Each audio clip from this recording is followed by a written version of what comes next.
You are now listening to the Sae Bae Cast, the #1 old school RuneScape podcast featuring guests from all across Galenor. To support this podcast, visit the Patreon link in the description. All right, welcome to the Sae Bae Cast, number 132 with Mod Bruno. Mod Bruno, how are you doing today? Hey, I'm doing very well. How are you doing? I'm doing great.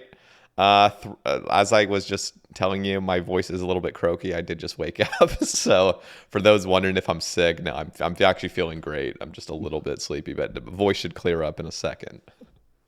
No problem. But I'm excited to get you on. I should have counted beforehand, but you're definitely up there. I think you're either the 10th JMod or approaching the 10th JMod I've had on the cast. So it's always a pleasure. And yeah, hopefully I'll try to like squeeze a leak out of you or something. We can see if there's any leaks coming up. But yeah, sure. I don't know. I've seen a few other JMods do these podcasts, and yeah, it's always been really cool. So yeah, very glad to be on here. Hell yeah. So you were just saying as well, and I did forget, I've just not been up to date, but Summer Summit is coming out just this Saturday, correct? It is, yeah. I think it's at 8 p.m. BST. Hell yeah. Okay. I know there's no leaks, but is there anything like, are you excited for it? Let me ask you that first. Yeah, really excited for it. I'll be working on one of the big updates coming towards, I think, 2024. I think we've posted like a roadmap without anything on it, just of what we're going to talk about on the summit. But yeah, really excited for that big one. And of course, the other stuff as well, like sailing, are also going to be really cool. That's cool. I'm excited. So I'm pretty sure like Summer Summit's kind of like relatively new, just as of like the past couple of years. Is that just going to be a continuous thing, or are we going to be getting more like when RuneFests come back? Hopefully, are they going to start waiting for RuneFests?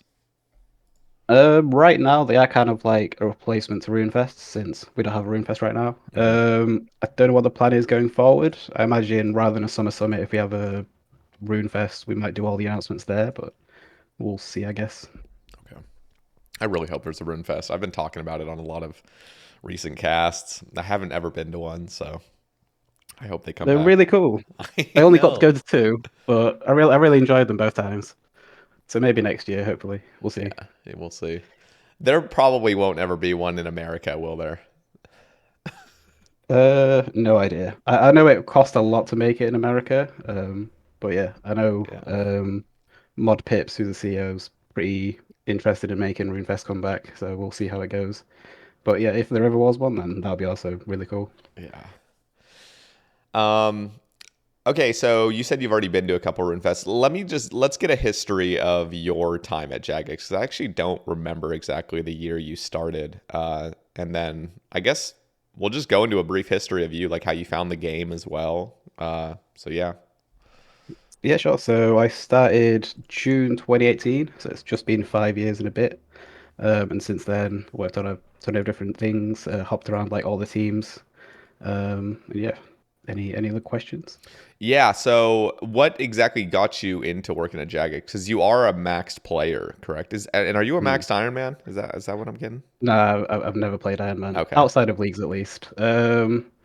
But it was kind of interesting because at the start of 2018, I was invited by Mod Mac at the time to come in for like a focus group type of thing, where we basically just went through like some ideas they had and whether they'd be good or not. And this was, I think it was towards the end of January 2018.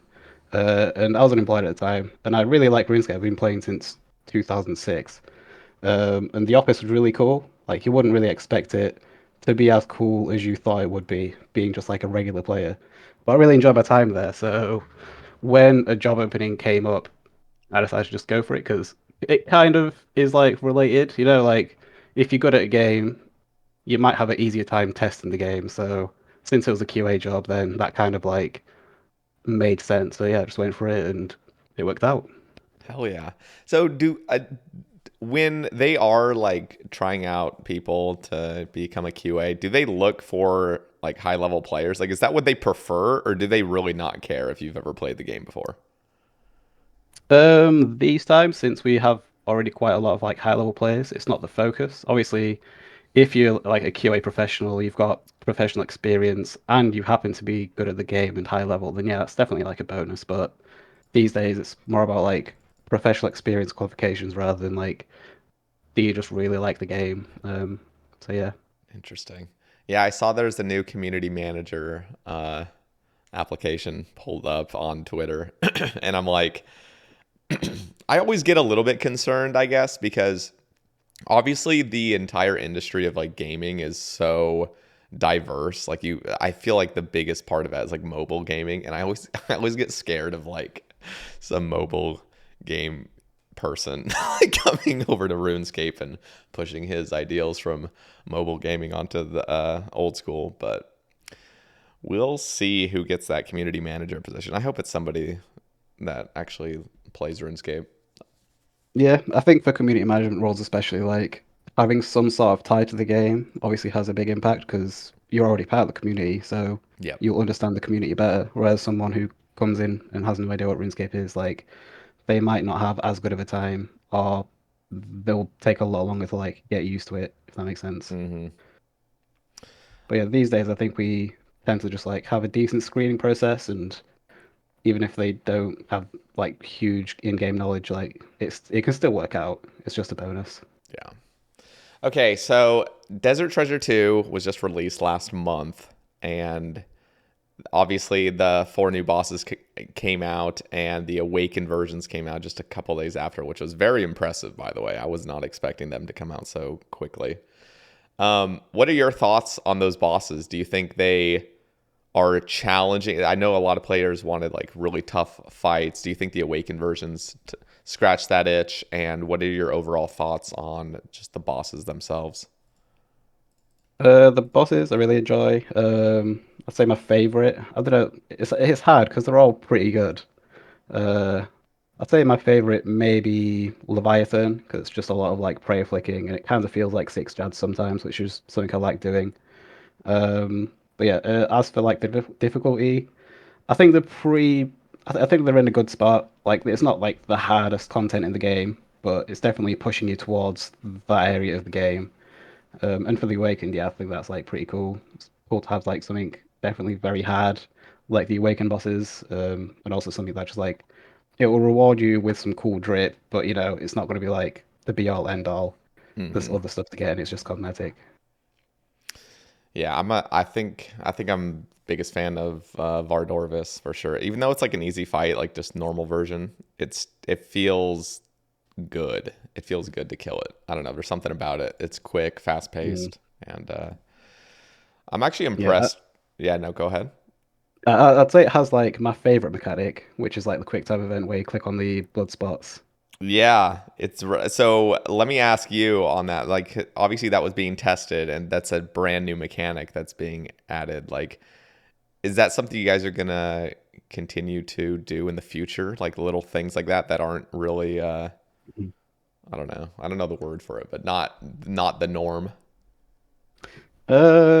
I think there's always like space to innovate on what we can do in the game with like mechanics. Are we gonna copy paste the same thing on every next boss? I doubt it. Um, if it makes sense, then sure. Like with Vardos, it made sense because it made it like the boss is wrapping around and you have to click these to get rid of like the stun on you. Otherwise, but yeah, as a cool new mechanic, I do like it. It's cool to have like things in the UI being used for like a boss. Yeah. Okay, so this is something I always think of is like we have RuneLight and we have a bunch of different plugins now that make the game just not even look like RuneScape anymore. Like I've seen some crazy screenshots of people having like rainbow floors and like just everything's highlighted, everything's blacked out, and it's just like what are we playing? Does that ever concern you guys, like the dev team? Does that concern you that like everything can be completely mapped out with tile markers and tick counters and all these things? Not so much because we kind of at this point see it as like this is the player's way of elevating themselves in terms of skill, even if it is kind of a shortcut. Mhm. For some of like the rainbow rave rooms in like Chambers of Xeric, which I've seen, like they're really cool, but I wouldn't ever imagine like actually playing it like that. Um, and as for like plugins, I think we tend to politely ask, please don't make this content really easy upon launch, like we did with the Quest Helper, which isn't going to be coming out for at least another couple of weeks with the Dirt Treasure 2. Hmm. But yeah, we kind of just accept it and see if there's ways that we can work around it to not make the content brain dead like with plugins. Yeah, it's kind of tough though because then with the amount of plugins we have and the fact that it really does make it easier, obviously you still have to perform the actions, but with all the indicators, it does make things easier. You still have to balance a boss around, little Timmy doing the boss on mobile or something. It's like I feel like that's such a hard balance to get. Like obviously you don't have to balance it around some guy on mobile, but the fact that people are playing it on there, you have to make it somewhat accessible for even players that are just on like vanilla or just using the bare minimum plugins, which I feel like I feel like that gap is gonna continually widen over the years. And it's like if you aren't using the greatest plugins, you're just physically not going to be able to do some of these really difficult pieces of content. From our side, we don't test with like plugins or anything. So Oh, if really? not well, we use the C++ client, which has like a bunch of inbuilt Hmm. quality of life type of plugins. Not really plugins if they're in the game, but um, we don't use any sort of like counters or timers and stuff like that. That's not on the C++ client.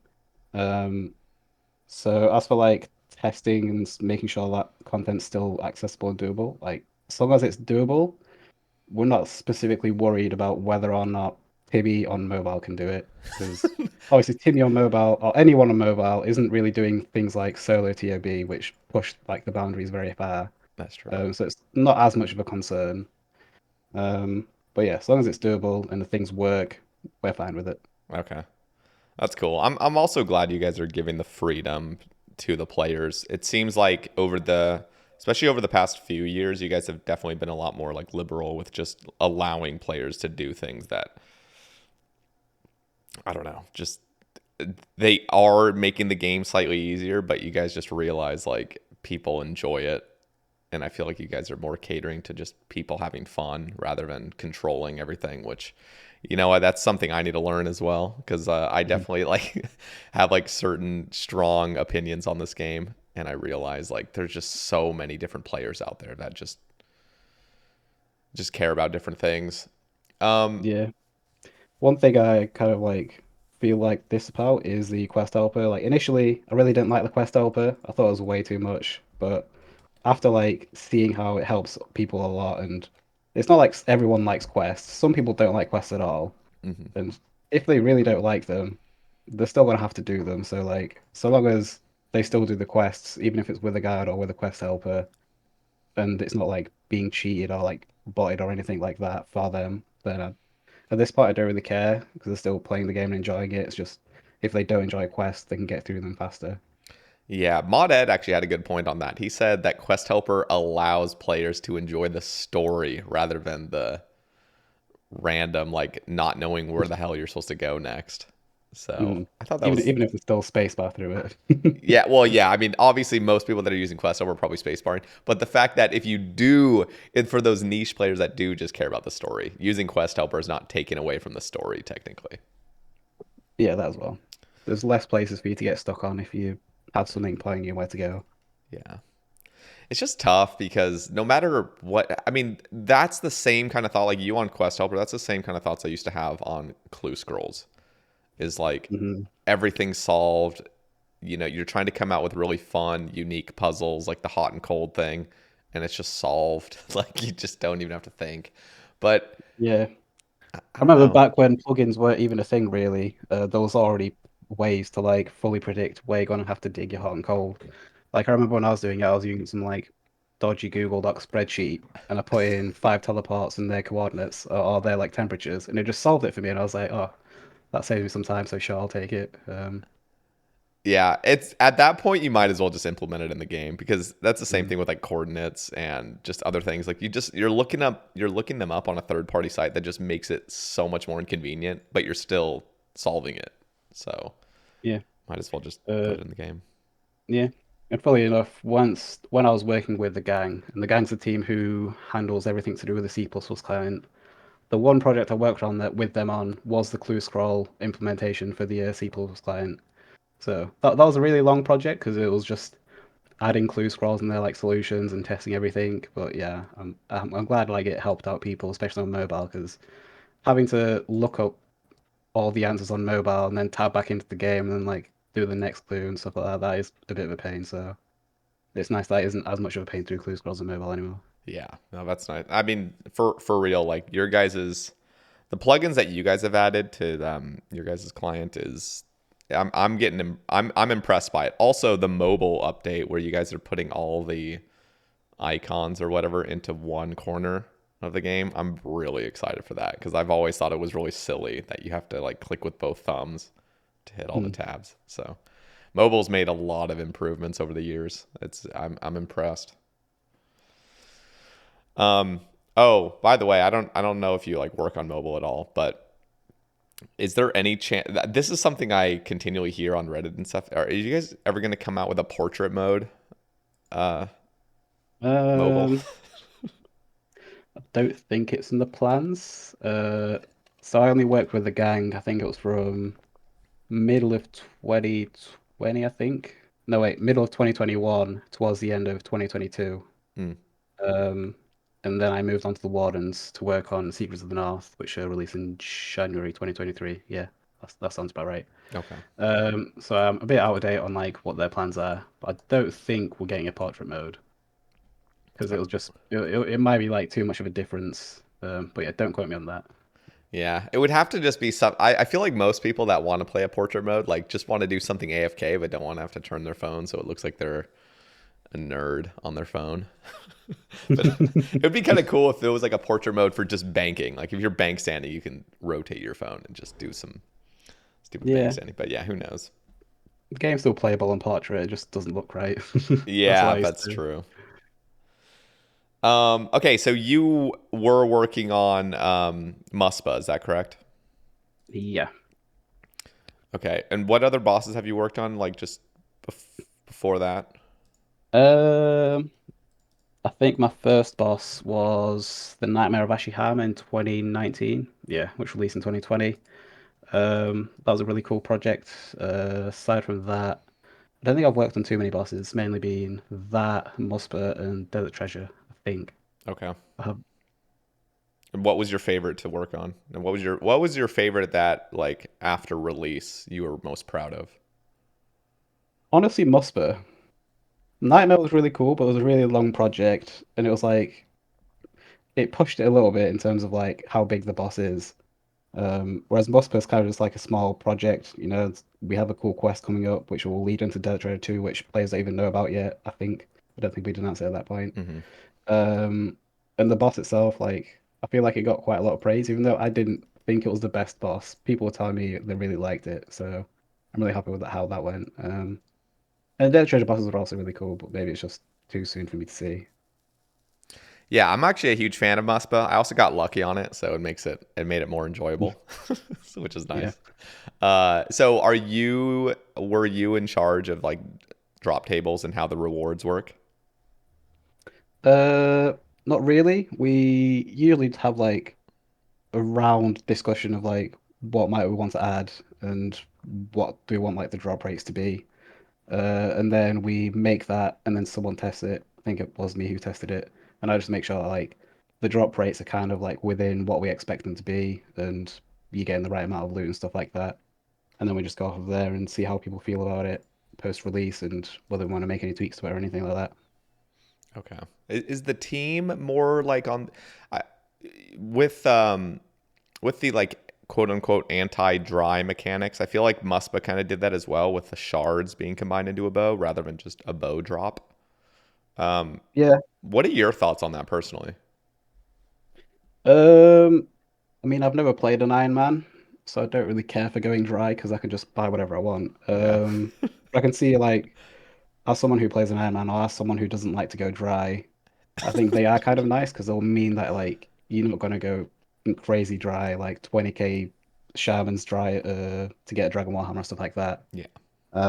But yeah, I do get like it's not as hype if that makes sense when you get like a shard when you need 5 shards. which is what we tried to fix with the ring drops for the Dark Trader 2 bosses. But people didn't understand how they work, so that maybe we could have done better in like communicating that we're trying something new this time, and no one's going to get it on the first day pretty much because you have to be really lucky. Mm-hmm. Yeah, I can't remember who exactly said it on one of the Q&As. They were talking about like, what if you did how the rings drop where, you know, it is preventing you from going overly dry, but there still is that secondary roll where technically you could get the ring on 1 KC, but it would be like, you know, 5 times as rare for like that secondary drop. I thought that was a pretty good way to go about it if people care. Personally, I'm not actually that against just having classic mechanics where you can just go absurdly dry, because that always feels just more old school. That's just my opinion, obviously. Yeah. And I am an Iron Man, so that's, you know, most Iron Men would disagree. But then again, like there's only been a few things I've gone like really dry on. I mean, I've known of Iron Men that have gone like 4,000 chambers without a T-bow. I'm like, oh my god, like that would make me want to quit. Yeah. So The driest I went, and not that I really like check because I don't know if I go dry then it's not a problem. I'll just buy the stuff. But I think the driest I went was like 1600 KC on a blowpipe from Zulrah. ugh. So I'm really glad I'm not an Iron Man. Otherwise, I'd have to like slave out hundreds of maybe 2,000 kills for a blowpipe. Imagine doing that. That wouldn't be fun. Dude, But yeah, there was a guy in my chat that came in and he was like 4,300 KC for his first blowpipe. Like something yeah, actually stupid. I'm like, yeah. That's dude, unfortunate. that is not good. He was set for scales though, for sure. Mm, yeah, Um, yeah, I thought Muspa was definitely a really unique boss. It's and you guys also do a pretty good job now of understanding like I don't know, almost like giving the boss a little bit of, what's the word for it? Like you can kind of manipulate it in a way. Like the fact that you can do those like stepaways on the right tick and you can just take no damage. I thought like adding little things like that really add more depth to the boss, which is always really cool. So, and the smite skip, although the smite skip I think is just way too. Let me ask, was the smite skip intentional or but was that just emergent? I don't think a smite skip was ever a thing because the Okay. boss forces you to go into the smite phase. So if I don't think it should have been possible, and I didn't see it like actually work properly. I think whenever someone did try to smite skip, it just broke the boss and they couldn't kill it anymore. But that was like 8 months ago, so I might be remembering wrong.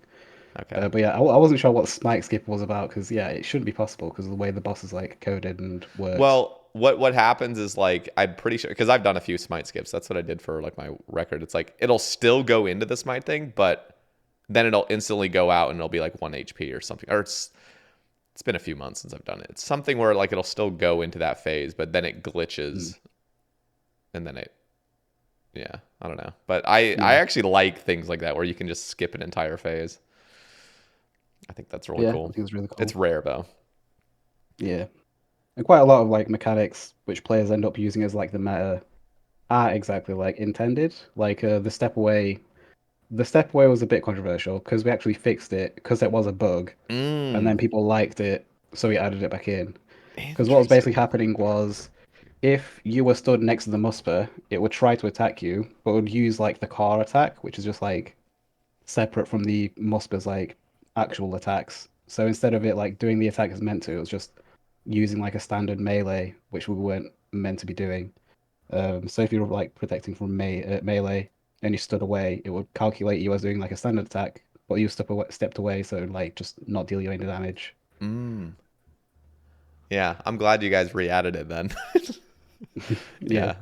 But we're fine for things like that, where like the skill of the player like gets out of the way of damage, as long as it doesn't like make the boss too easy. Yeah.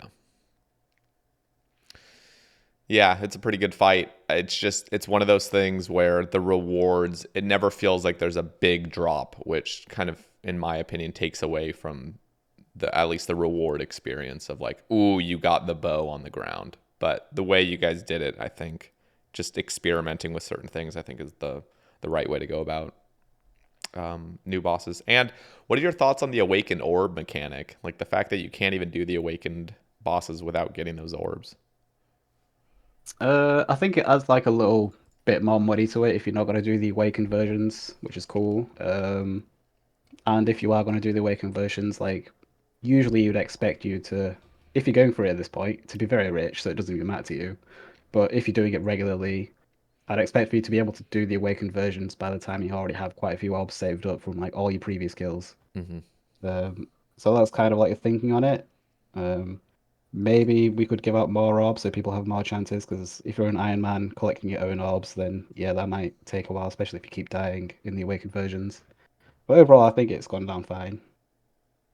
Yeah, I wouldn't worry too much. I feel like all those, I mean, there already are guides out on YouTube for how to do them, but I'm pretty sure over time they're going to get even easier, like even more solved, where there's like little, you know, tips that make it significantly easier on the awakened fight. So I'm pretty sure for most Iron Men, like the fights themselves will just actually get easier with more knowledge and more understanding and like just better guides out there. So I wouldn't worry Yeah, too for much. sure. Yeah, because on release, people are taking like 100 orbs to do it, but I've seen plenty of people do it with like, I don't know, a dozen orbs. Yeah. So it's not as hard these days since everyone kind of knows the mechanics now. Yeah. So what you as a player, what do you enjoy most PVM wise? Like what bosses or what Mhm. raids? Um, I did enjoy like the solo type of PvM stuff, which I could just do at my own pace whenever I want. These days I don't really play it as much, so I'll only really play if my friends ask me to play. Like yesterday, I did a raid with a couple of my friends, and it went shockingly terrible, but it was funny, so that's fine. So it was just like a random standard. I think it was like 80 invocation TOA raid because it was my friend's like first time doing a raid. Mm, So yeah, even though it went terribly, it was still funny and still worth doing. that's cool. So, but you do have an infernal cape. Have you worked at all on CAs on your account, or was that after you Not kind of? Not really. So I haven't. The only like major thing I've done since I started working at Jagex was I got 200 mil cooking, and that's pretty much it. Um, when new content comes Congrats. out, I might do it, and then I'll see like how long I'll do it for. But it's usually not too long because I've already played this content like probably dozens of hours before release. So Mm, I don't feel as much of a point to like do it again, but in live. Um, so yeah, if something like a quest comes out and like there's cool rewards and everyone's like doing it, then yeah, I'll probably hop on and do it like Desert Traders too. But otherwise, I don't tend to play too much these days. okay. So that you know what that was always something I was on my mind. I was just thinking like theoretically if I were to work at Jagex, which I don't have the qualifications to, but if I were to, I am almost certain that I would not find the game as enjoyable anymore because you're kind of seeing the ins and outs and you're seeing like I don't know. I just feel like it would take. It's like you're seeing through the curtain, and then like playing it on a surface level again just wouldn't feel the same. I feel like is that the case for you? Yeah, that was kind of the expectation from the get-go. Like, even on my interview for the job, like one of the people interviewing me told me that, like, yeah, like if you work here, it is kind of likely that you're probably not going to enjoy playing the game as much because, well, if you're already spending 40 hours a week working on the game and even more time thinking about the game outside of work, you might not feel as inclined to spend Yeah, even more time on the same game, and you might want to like do other things. So it's kind of expected, but like some people still definitely do enjoy it, and I think it definitely also depends on like the role you have within the company. for sure. If someone doesn't have to like constantly be logged into the game doing stuff, maybe they'll find it easier to like log into the game and play it regularly. Yeah. So does that mindset kind of make you a little bit more like jaded toward like the community? I don't know. I just feel like if you were to not play it as much outside of work, like who are you catering the game toward? Like, is it more just like okay, we have to just take everything by the data that you guys are getting internally? Because I feel like there's gonna be a bias going into working at Jagex and then not Mm, playing as much might allow you to just open your eyes to like oh okay this is like the actual broader picture like there's a ton of players mm. that don't care about this like Yeah.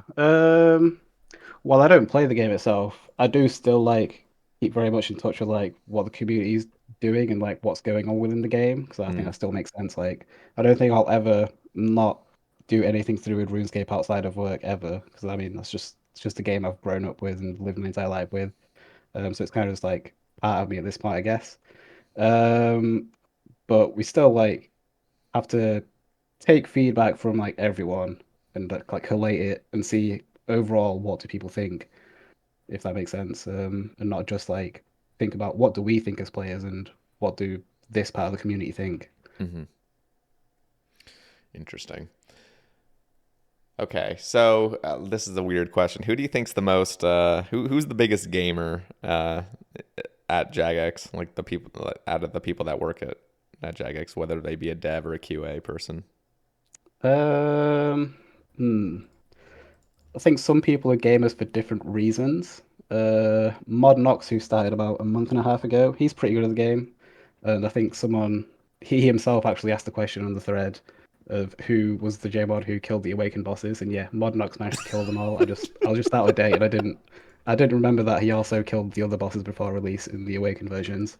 So he's definitely a very pro gamer. And I think he's even done it in live, so congrats to him. But there's also like a ton of other like very talented gamers within the company. Yeah, I've heard a lot that yeah, Mod Knox is one of the best. But he's only been working there, you said, for like a month and a half.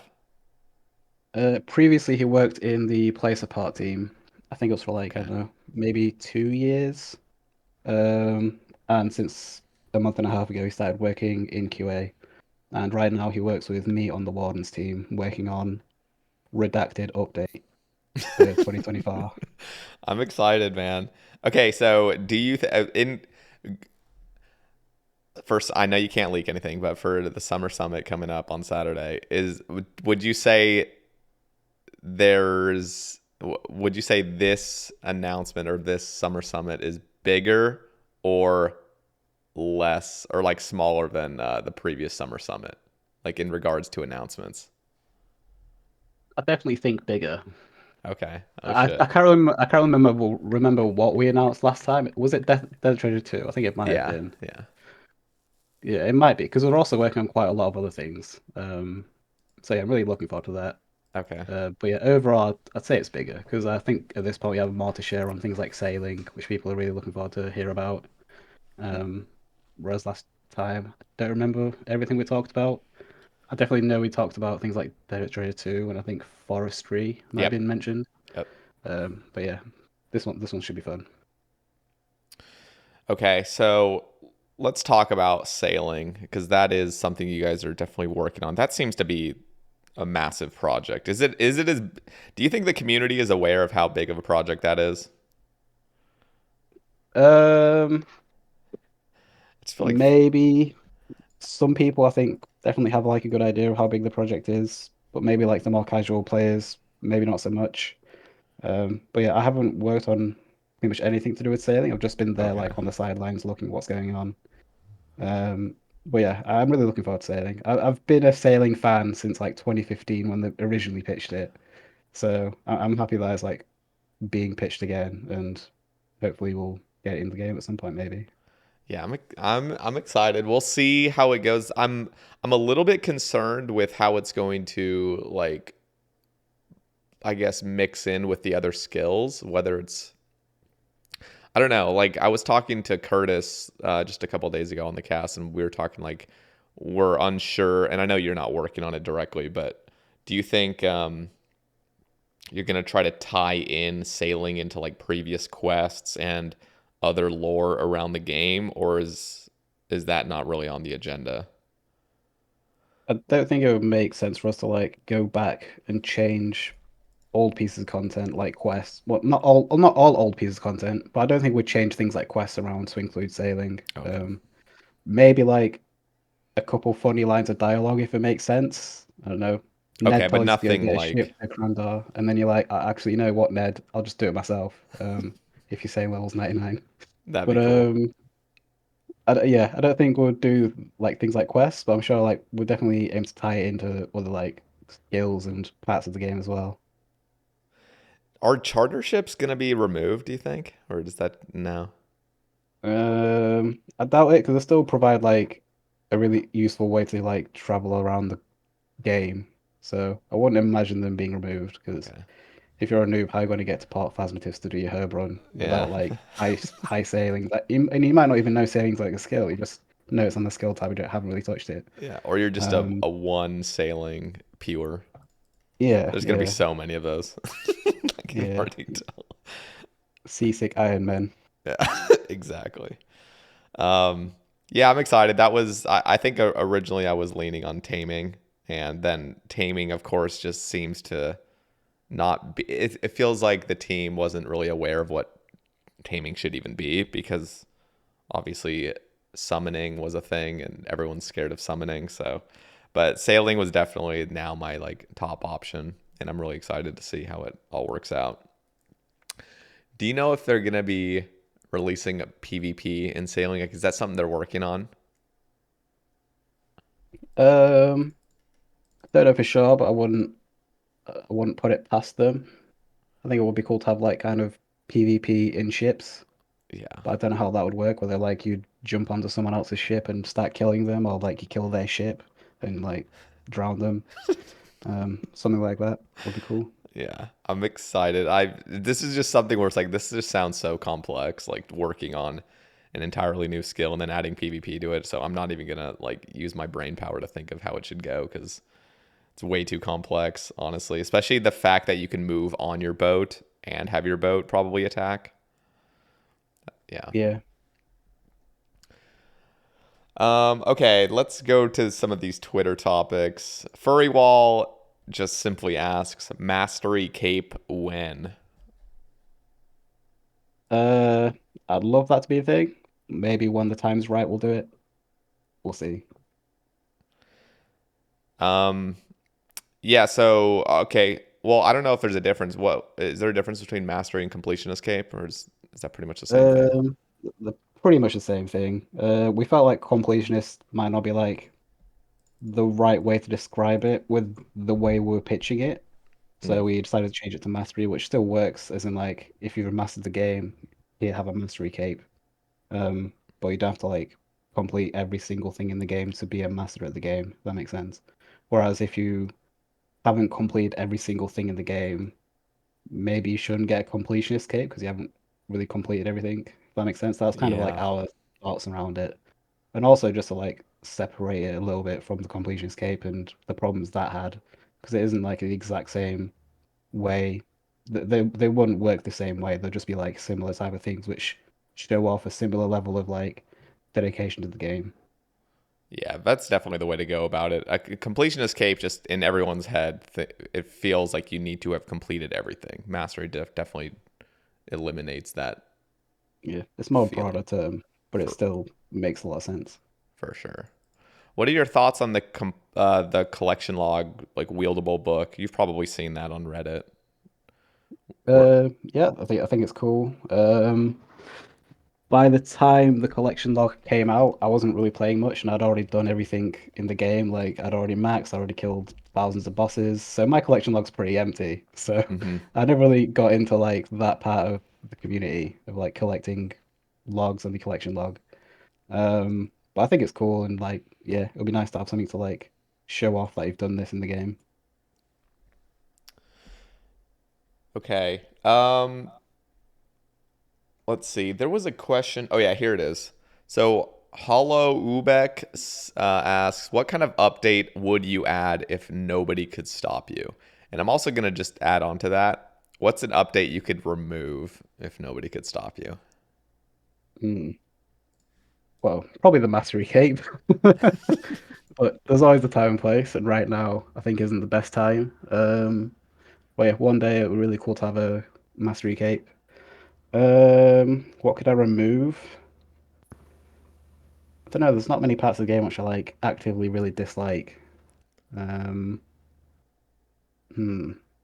If I'm fine with quests, I'm fine with bosses and PvP. Um, so also don't really know what I'd get rid of. Yeah, I guess that's a little bit harder of a question when you're not like actively just playing all the time because things don't seem as I don't know as important to a as Yeah. at a player level, I guess. But yeah. Yeah. If I could remove anything, then it wouldn't really be like through a game update.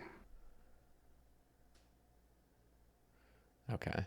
Well, I guess the easy answer, you could always just say if you could remove anything, just remove bots. No. Yeah, that's what I mean. That's Yeah. not that's not Yeah. like a game Exactly. update. Exactly. That's an entire different like thing. Um, oops, my mic just there we go. Yeah, that okay. I don't want to bring it up too much because I know you're not in that realm, but I always like to kind of bring it up just because it's on my mind. But is there going to be, so I've heard rumors that like with the new Jagex launcher, there's going to be new systems in place potentially to prevent botting, or at least like really have a detection system where people aren't using if people aren't logging into the launcher and everything, like you could be able to detect bots. Is that accurate? Do you know at all? Um, hmm, that'll be a well. I don't know for sure because it's not really my area, but I Hmm. do expect like if we know every piece of traffic is coming from this one place, which is like the Jagex launcher, then I reckon we would have like a better idea of who's using dodgy clients or anything like that, or who's botting. Mm, So yeah, ideally it would be really cool if like we could clamp down on that sort of stuff more. Um, but yeah, I'm not really sure for that. yeah. Yeah, just it just feels like recently there's just been so many bots just on the high filling up the high scores and just being everywhere. But again, like that's such a huge problem to tackle, and it's like it's been in the game ever since obviously the release of RuneScape in general, just botting. But Yeah, yeah. I think it's something that like generally just plagues every online game. There's always going to be someone who wants to have like an edge on everyone else, even if that edge is using blatant cheats. Mm-hmm. And I don't think RuneScape would ever be able to like get away from it just because it's just everywhere. Like any sort of game you play, if it's multiplayer, someone might have hacks for it. Yep. I'm actually surprised that there is bots, but there's like maybe it's just how RuneScape is, but like you never see hackers. Like there's just never people actually going around like Mhm. being able to kill people besides like, uh whatever that day Yeah, was, June 6th, yeah, 2006. yeah. It's because you can't really inject anything into the game, so the only thing you can really hack is like your inputs. Yeah. Um, you can't just hack yourself into like making yourself hit hundreds. Yeah. So stuff like that will never work unless the thing you're hitting hundreds with itself is broken, Yeah. like the recent Soulreaper Axe. At Mhm. which point we'll just try to fix it as soon as we can. That Soulreaper Axe is deadly. I watched I think it was Torvesta's latest video. Just disgusting damage output plus your additional specs that you get. Yeah, So, that annoyed me a little bit because I remember testing something specifically with a Soul Reaper Axe, not even a week before launch, because one issue it had was on its special attack you get 30% accuracy and strength bonus for your hit, but when you special attacked, that attack affected two attacks. So you'd use a special attack, and then the next attack would also be like affected by the special attack. So you'd get two attacks instead of one. And we fixed that, and the Soul Reaper Axe was working fine. And then the the Soul Reaper Axe goes out, and suddenly someone's hitting 500s, and like, what the hell happened there? But yeah, it just happens. Oh yeah. well. Yeah, no, but like the state it's in now is it's a really cool weapon, and it seems like a lot of people in the PvP scene are having a fun time with it. Yeah, I saw a video from Skill Specs using it, and that was really funny. Yeah. It's cool how we can like combo yourself and use a special attack to heal yourself. So like if you get venged back, it isn't as big of a problem. So like Mm-hmm. that. So that's really cool.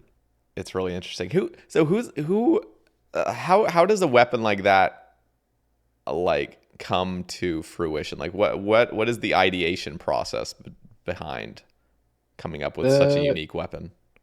if I'm right, we didn't come up with that weapon at all. I'm pretty sure it was a community design that came about, which we used. Mm. Um, so for that, yeah, I think it was just community design. For other stuff, like we honestly just have a think about what would be a cool mechanic or full special attack and see if it works. Because as far as stats go, like stats are just numbers. You can change those numbers to whatever you want. It's just what other cool effects can this item have? Yeah, that's the way to go about it. That's cool. I always like those niche. Well, that weapon's actually not even niche. It's pretty powerful at a lot of places, but it's cool. Yeah, Okay. it's always cool to see people on launch say this item sucks. It's literally dead on release, and then once a lot more people get it in their hands, they realize actually this weapon's pretty cool and it has like an actual use somewhere, even if it's like PvP or PvM. So that's always cool to see. I feel like that was Lightbearer ring. I feel like that was really underappreciated until it actually came out, and then people were like, "Oh shit, this thing is Yeah, extremely powerful." yeah, those sorts of things that like come up. Yeah. Okay. MPS Devil asks, "How do you feel slash react when obvious bugs and errors make it into the live version of the game? For example, broken drop tables, incorrect damage, movement, item interaction issues, etc. Do you get tired of how the community can be harsh about these things, and how does the team try to avoid it?" Um, how I feel, usually it's pretty neutral because like the way I see it, like I'm just doing a job, and this job includes finding things that are broken and seeing things that are broken go live. And our priority here is like we want to fix it as soon as we can if it's like a serious issue, and if not, we'll see if there's any workarounds or how if we want to like fix it next week. Um, but like the really bad things, like I try not to take it personally or anything because like I'm just one person. It's not just my responsibility. It's the entire team's. And we usually try to fix those sorts of things as soon as we can. Um, as for like, do I get tired of people being mean on the internet? Not really. There's always going to be people that are mean on the internet and ask you to get fired, even if it's nothing to do with you and stuff like that. Um, you just honestly have to like maybe not well not ignore it, but don't pay attention to it because it's not going to be good for you. And Yeah, there's other things in life than like making sure that everyone's happy with everything you've ever done in like the game or at work and stuff like that. So yeah, I usually don't mind it too much. that's good. That's definitely you have to avoid that stuff because just being online too much, you're gonna just start seeing the creatures that arise. Yeah, yeah. Even yourself as like a content creator, I'm sure they like get a lot of this where people are like Sae Bae, you suck, blah Yeah. blah blah, stuff like that. And like, sure, but like you're just doing what you want to do and see how it works, and like, I think you're doing all right. So there's no point like paying too much attention to those sorts of people. Yeah. No, and you over time you just realize like more and more like this. Yeah, not you're not going to be able to please everybody no matter what. Even if you were to do exactly what they want, they would still find something to get pissed about. So, yeah, Yeah. there's no winning. And as for how we like try to make sure it doesn't happen in the future, like some things we take learnings from. So at the end of every project, we have something called like a retrospective for a project, and we go through like what went well, what went poorly, what could have gone better, stuff like that. And we do take those learnings on into like new projects. And for example, with the way we dropped the rings, we didn't really tell anyone. I mean, I guess one learning that we could have taken from that is like if we're trying out something new and we know people aren't going to get this item, even though they're expecting to get this item like half an hour after release, because someone will do it. Someone will get lucky enough and get like the pet on 1KC. Hmm. Um, I guess they're like the learning is we can probably try to communicate it better so people don't think that the game's broken and the rings are in the drop table, stuff like that. Yeah, that would definitely be it. And the only reason I feel like that's necessary is just because it has happened just I think once or twice in the past. I know Fasani's release there was a Yeah, glitch, so now everyone's a bit apprehensive. yep, yeah, Yeah. No, I think it still was a cool. Yeah, you just communicated a little bit more without fully leaking. Just even the stance of, listen, guys, I know it's gonna seem like nobody's getting it, but rest assured, you guys will get it. Just hold your horses. Okay, the duck Chris. Oh, okay. I'm gonna read this one first. Twisted bow spawn. What do you remember of that day? I remember pretty well. I even remember what caused the Twisted Bow spawn, which we can go into. Let's talk about But it. yeah, okay. So this was January 2019, just like a week or two after release of Kebos Lowlands with the Farming Guild. And but what caused the Twisted Bow's like problem specifically was at Hespari, there's like a cave. You go into Hespari, plant the seed, you go away, and people basically wanted a way to know how their Hespari was doing without having to go into the cave, so to check if it's like grown or anything. So we added like a thing to the map behind the cave which shows like what state your Hespari flower is. And this is like it's pretty simple. If your Hespari flower is like grown, it will be like an open green plant thing, kind of like Hespari tentacle. Hmm. And if not, it's like closed. So I think I remember actually testing this, and testing with this is pretty simple. Basically, check is the state of the Hespari like the same as the state of the Hespari upstairs, and that's all fine. Yeah, to test the Hespari, the flower of the Hespari basically checked is the state of the flower the same as the state of the Hespari itself, and that all worked out fine. So the job went through no problems. But what we didn't realize was at the same time that the artists were working on like adding this Hespori plant, there were also one of the artists was teaching another of the artists how to add like items to the ground floor, like just any like random items, just random spawns, Yeah. standard type of stuff that you can just pick up. And for this example, they were like, yeah, so you can add items to the floor, and if you add it, they'll just respawn after you pick them up after like a minute. And what you really shouldn't do is add like items that you don't want people to pick up, like a twisted bow. So they'll like show them, yeah. So if you put that on a twisted bow, someone could just pick up a twisted bow and then it'll respawn.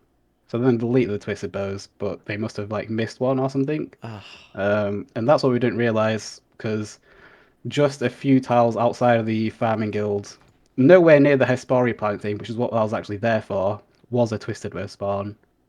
So that's how that got into the game, which was completely accidental. Like, live you learn. Maybe don't show off those sorts of like techniques to adding things to the game if it's like a really bad item to add to the game. what were, um, at what point did you guys discover that this was actually happening, and what were you guys' like thoughts, just like immediate reactions, I uh, guess? I'd say not even 5-10 minutes into the update, we realized there was a thing, and we were very shocked. At the time, I was working on the operators, so I was like working on like all the updates because the operators basically at that point handled everything to do with the update day as well as like small quality of life stuff. Whereas these days they handle just the small quality of life stuff, and we have a RC team which deals with like all the update stuff, if that makes sense. Um, so yeah, we was just random like same all day, just another update, and then we realized, oh wait, there's a twisted bow on the floor. And I remember it took a while for us to decide to like shut down the game, and we had like a few band-aid fixes which helped when it came to like not making the item obtainable, but it didn't help because you could still see the item on the ground, just not pick it up. Mm. Um, but yeah, eventually we decided to just shut down the worlds and do a full rollback. Yeah, rollbacks are always a little bit scary. Apparently, that I do remember that day. I wasn't actually logged in until after the game was offline. But yeah, I remember just like some guy got like some Iron Man or Ultimate Iron Man got like some really nice drop at God Wars and it got rolled back. Just like, God damn it. It's always unfortunate, yeah. Yeah, yeah. Um, yeah, I think we should have acted sooner because I knew like less than 5 minutes after realizing it was a thing, like we've done irreparable damage to the T-bow. We can't just like fix it without doing a rollback. But Yeah. the decision to get that rollback took a while. So yeah, um, eventually we did it, and after that it was all right. Players just lost like half a day of playing the game, which sucks, but oh well, it Yeah. has to be done. Yeah. In the long term, it's not that big of a deal. Yeah. Okay. So Duck Chris also has a second question. What are the most common bugs you find in upcoming updates? And how do you search for them? Like, not the whole process, but I guess what tests work well to uncover hidden flaws? Um, I'd say the most common bugs aren't really like the serious cool ones, because like the serious cool ones don't come about that often. Because if it gets to the stage where you're constantly finding serious cool bugs in development, then I think the developer might not be doing a great job to like test their stuff before they send it to QA. Um, so it doesn't really happen that often. As to how we find them, like sometimes what we call a critical path test, where we basically just like go through the critical path of what we're testing, making sure it all works. That usually finds some bugs. And then you have like some sort of like destructive testing, which basically just means try to destroy this piece of content and try to think of it like any ways it could break or any ways it shouldn't interact with other pieces of content. And that usually finds like a few bugs as well. And there's also always like the oversights that someone might have missed in development, and that we think of and like, actually, yeah, we probably should fix this because players will use it like this or like that. Um, so yeah, that's kind of usually how they're found. Hmm. Okay, there's a question here talking about, well, I'll just bring it up. It says, walk us through dying to Muspa on the old school stream. I was there for that, by the way. And then, yeah, Yeah. and then his second question was, what was your favorite project you have been a part of? And it sounds like it was Muspa. Um. So how did I die? Well, as you could probably guess, I'm no sort of like content creator or anything. I just come on the streams because it's a bit of fun Yeah. and just get to hang out and talk to people about the game. And I guess I'm like one of the more skilled people, even though I feel kind of washed in current year compared to like 2018. Mm-hmm. But I'm still pretty decent at the game, I think. Like I'm nowhere near top 1% like I used to be, but I'm still all right. So I volunteered to like do the Muspra on stream a couple times. The first kill, I remember it going flawlessly. I don't think I really messed up on anything. And then a second kill, I don't know, at some point I guess I just like planked and panicked and died. So something I learned from that is maybe try to focus more, if that makes sense, and Yeah. try to really not mess up. But also, there's no point me doing something on stream in max gear when like probably 99% of Twitch chat don't have that same gear. So even if Mm, whatever happens, they're not going to be impressed. And if you die, you're going to get roasted. Uh, it's a so lose yeah, lose. Yeah. so yeah, I think in future I won't probably go on stream and do a boss in like 3 bill gear and still maybe die. Because it's never really about your gear. It's always about the skill of the player. You can kill the monster in 10k gear just as much as you can kill the monster in 2 bill gear. Um, so yeah, that's that, I'd say. And my favorite project, um, I mean, Desert Trader 2 has been really cool. I liked Musper, but it wasn't that big of a project, so like it kind of came and went within like I think 2 or 3 months. Whereas the Desert Trader 2, we've been working on it for like 7 months, which is like really cool when it comes out and like everyone's happy with it, and I think it's been really successful. So yeah, that's really cool. Okay. What were your thoughts on Ruinous Powers, by the way, that potentially entering the game, but then it got scrapped? Um, so like I worked on a good amount of the design for Ruinous Powers, so like I was not upset or disappointed, but I wasn't like excited about them getting dropped. But I think we definitely did like the right thing in terms of the health of the game. I think at the point where they were, as we pitched them, wasn't really what we like agreed to at the start of the project and in design. So I think overall they shouldn't really have been put in the game like in there like in the way they were, because that was already way stronger than we like wanted them to be. Mm. Um, so yeah, it sucks that we have to get rid of them, but I think it's for the better of the game, and it's not like it's going to kill the game by not releasing the new prayer book. So I mean, it sounds like in the future there still will be a new prayer book eventually. Do you have any thoughts on like what you would want to see from that now after having learned like a little bit from that experience? Yeah, I don't think it's off the table to never touch the prayer book. Um, as for what we want to do with it, I don't know. I think we take some learnings from what went wrong with the Ruinous Powers and maybe try to change them around. I think it'll be very hard to have a combat focused prayer book which wouldn't just fully substitute the current prayer book. Yeah. And that's kind of like what we don't want to do. We don't want to make the current prayer book like dead content, but we also can't really release a good combat prayer book without making it kind of dead content, if that makes sense. Which Yeah. is what Ruinous Powers were. Yeah, that's Um, just a really tough one. I know most people have kind of suggested the Reddit suggestion that was like the God prayers that are just attachments to the standard prayer book. yeah, and I don't think I read that like in depth. But Mm. from what it looked like, I think it looked good on paper. But even then, I don't think it would have worked very well because a lot of the end game combat, especially, is like very hybrid focused. So if you have like a prayer book that's more focused on like having one combat style or improving one combat style, I don't think that would work very well. And I Mm. think that's what that was. I didn't read it too in depth, but yeah.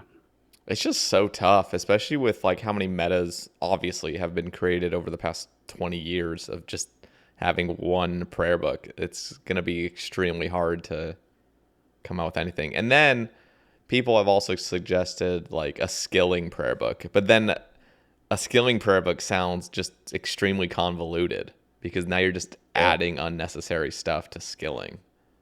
Yeah, and that's like the conversation people have with the teas coming from Forest recently. Like a lot of people wouldn't have been happy if the way for them to get the maximum XP would have been to like constantly have to do something that isn't really anything to do with the skill they're training, like drinking a tea or putting on a prayer. So I think that would be hard as well. It's really tough. I mean, that was, I know when Fossil Island came out, you guys were also experimenting with like doing, like for example, what were the skills where like you're doing two at once? Was that swimming? Was swimming training two at Yeah, once? yeah, it was like the mermaid Yeah. thing, I think. Yeah, And then people because started, yeah, I think it does hunter and thieving maybe, or hunting, fishing, something like yeah, that. yeah. And Yeah, and so then those are there's like a bit of a combo. and then there's a problem with that because people don't want to just because if you start combining skills for Mm. for fun, then it's like okay, it's literally just made that method train these two skills. So now you're like actually like lower. I don't know. It's like you're almost removing Yeah, content in a sense.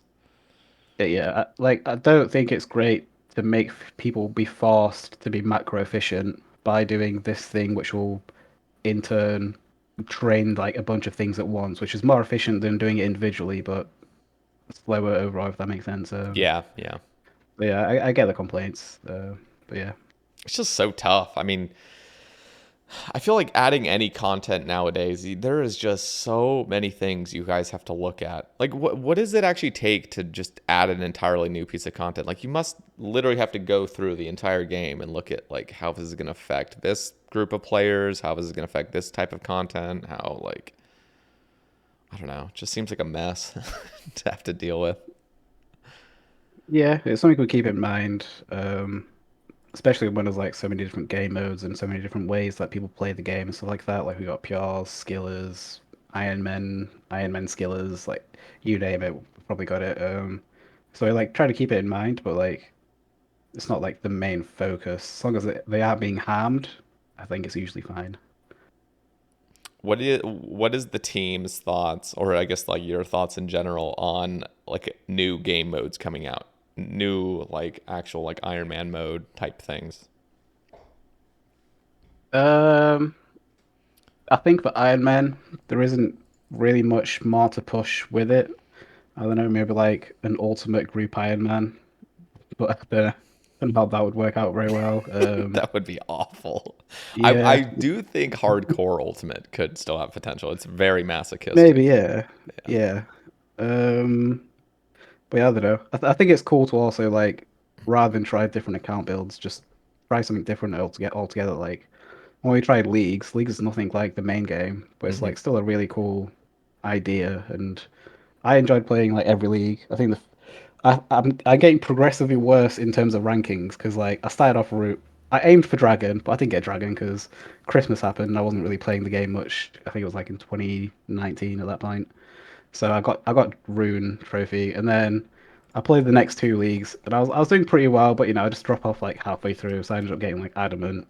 But yeah, leagues are something I really did enjoy playing. So it's kind of like it's a new way to play the game, but you're still playing the game like the same game. So it really like enticed me, I guess, for like a new piece of content. Yeah. Do you think that most leagues, like in the future, will always be Iron Man focus, where like you're an Iron Man playing the league, or do you guys ever have any plans of making like a main man mode? I think balance wise, leagues wouldn't work for a main because then there's way too much potential for like boosting and stuff like that. Mm-hmm. Whereas, I mean, even now I'm sure there's like ways for you to boost in like a regular league, even though you're an Iron Man. But if we opened it up to like regular accounts, there'd be way too much boosting. I think at that point we're better off trying to like do different things like Dead Man, which isn't an Iron Man mode, but you can still trade and stuff. It's just more PvP focused. Yeah. But yeah, so like that would be cool. Yeah. That. So let me think. What are your thoughts on? I always like to ask this just because I'm interested in it, but I know the vast majority of the community probably isn't. What are your thoughts on an old school server that's like traditional, like old school Um, that never gets updated? I think it would die kind of quickly, and I think we kind of have It's proof true. of that based on the first year of Old School. There was no updates, there was nothing people keeping people in the game, so it really just dropped off more and more and more until the game started to get updates like the God Wars dungeon, which at that point it started to like have an uptick in player base and stuff like that. So I think like yeah, there's always going to be if we were to do that, there would always be like a couple hundred people maybe who will play it. But kind of like the original Deadman mode, it wouldn't really have enough people for it to be worth doing. Because I mean, how many people play current day Deadman mode, like the base version on I think it's 345. Yeah, let me see Um, how many are on there. 38. yeah, like yeah, exactly. It's cool and like you can do it if you want, but I don't think it will be worth it enough for us to do it. Yeah, But who that's knows? Maybe 20, 30. We just yeah. want an old school, retro old school. I don't know, something like that. Yeah, I was talking about it on a previous cast of like the benefits of it would like one in the main game like we play right now, there is this niche community that is very purist toward the game, and so they hate any sort of updates. And adding an old school that's like the promises there's no updates, they would all migrate over there. So then the it's not like this would affect anything's passing because it seems like most things pass anyway without it. But it would it would give that group of players like a nice little area to go and just realize like this game will never get updated, and then the main game can keep progressing. And then of course my selfish desire is like I just want to experience again like the just the fun and nostalgia of not having a grand exchange and having to trade people and nobody's an Iron Man and just a very lackluster amount of content, but it's just a very simplistic old school feel. I don't know, Yeah, there's something about I it. I kind of missed out on that because I remember the first day I properly started playing Old School. Let me get on the calendar. It was like I think it was like June 4th, 2015, the night before resizable mode came out. Mm, Because one of the things I didn't like about Old School was like the fixed screen. It just felt too small to play. When mm-hmm. I was used to playing RuneScape or RuneScape 3, which I was like you can full screen in, looks cool and fine. So I think that like in the back of my mind, like the fixed screen was one thing that was stopping me from it. But then I started playing it and I got really into it, and I mean, here we are today. And like, I mean, at this point, and I mostly play with a fixed screen anyway, so that update really didn't do much for me. But hey, it got me to the games. That's cool. Yeah, I originally started playing Resizable as well. I was like, I played Resizable for like the first few months, and then I think it's something about like I don't know, everything's really condensed in a way. Like I would always play fixed with like a bigger screen, like either. I mean, with RuneLight, there's just an option to make it bigger, but even before that, I would just go to my PC settings and just increase the zoom, so it's just a larger screen. But yeah, there's something really nostalgic about the fixed screen. I've been playing fixed screen for like I don't know 7 years now straight. So I'm addicted. Yeah, it's also very useful because you have your fixed screen on one side of your screen, and then you have like the stuff that's helping you get through RuneScape on the other side of the screen, whether it's just like a video or a movie or something like that. So that's Mm-hmm. easy as well. Whereas if you full screen, you can't really. You'd have to have a second monitor to be able to do that. And also, like doing stuff like skilling isn't good in a full screen because it's just too big. You don't really need to take that much space. Yeah, you really don't. Okay, what are your thoughts on a second ring slot? This is something that some players have been considering.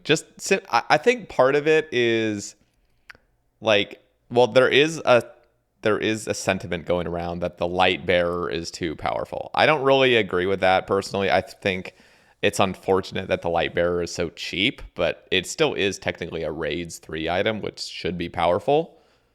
But I don't know. I feel like people are now thinking like, okay, well, we could kind of circumvent this problem if we just add a second ring slot, and then you can have two different rings. What are your thoughts on Um, that?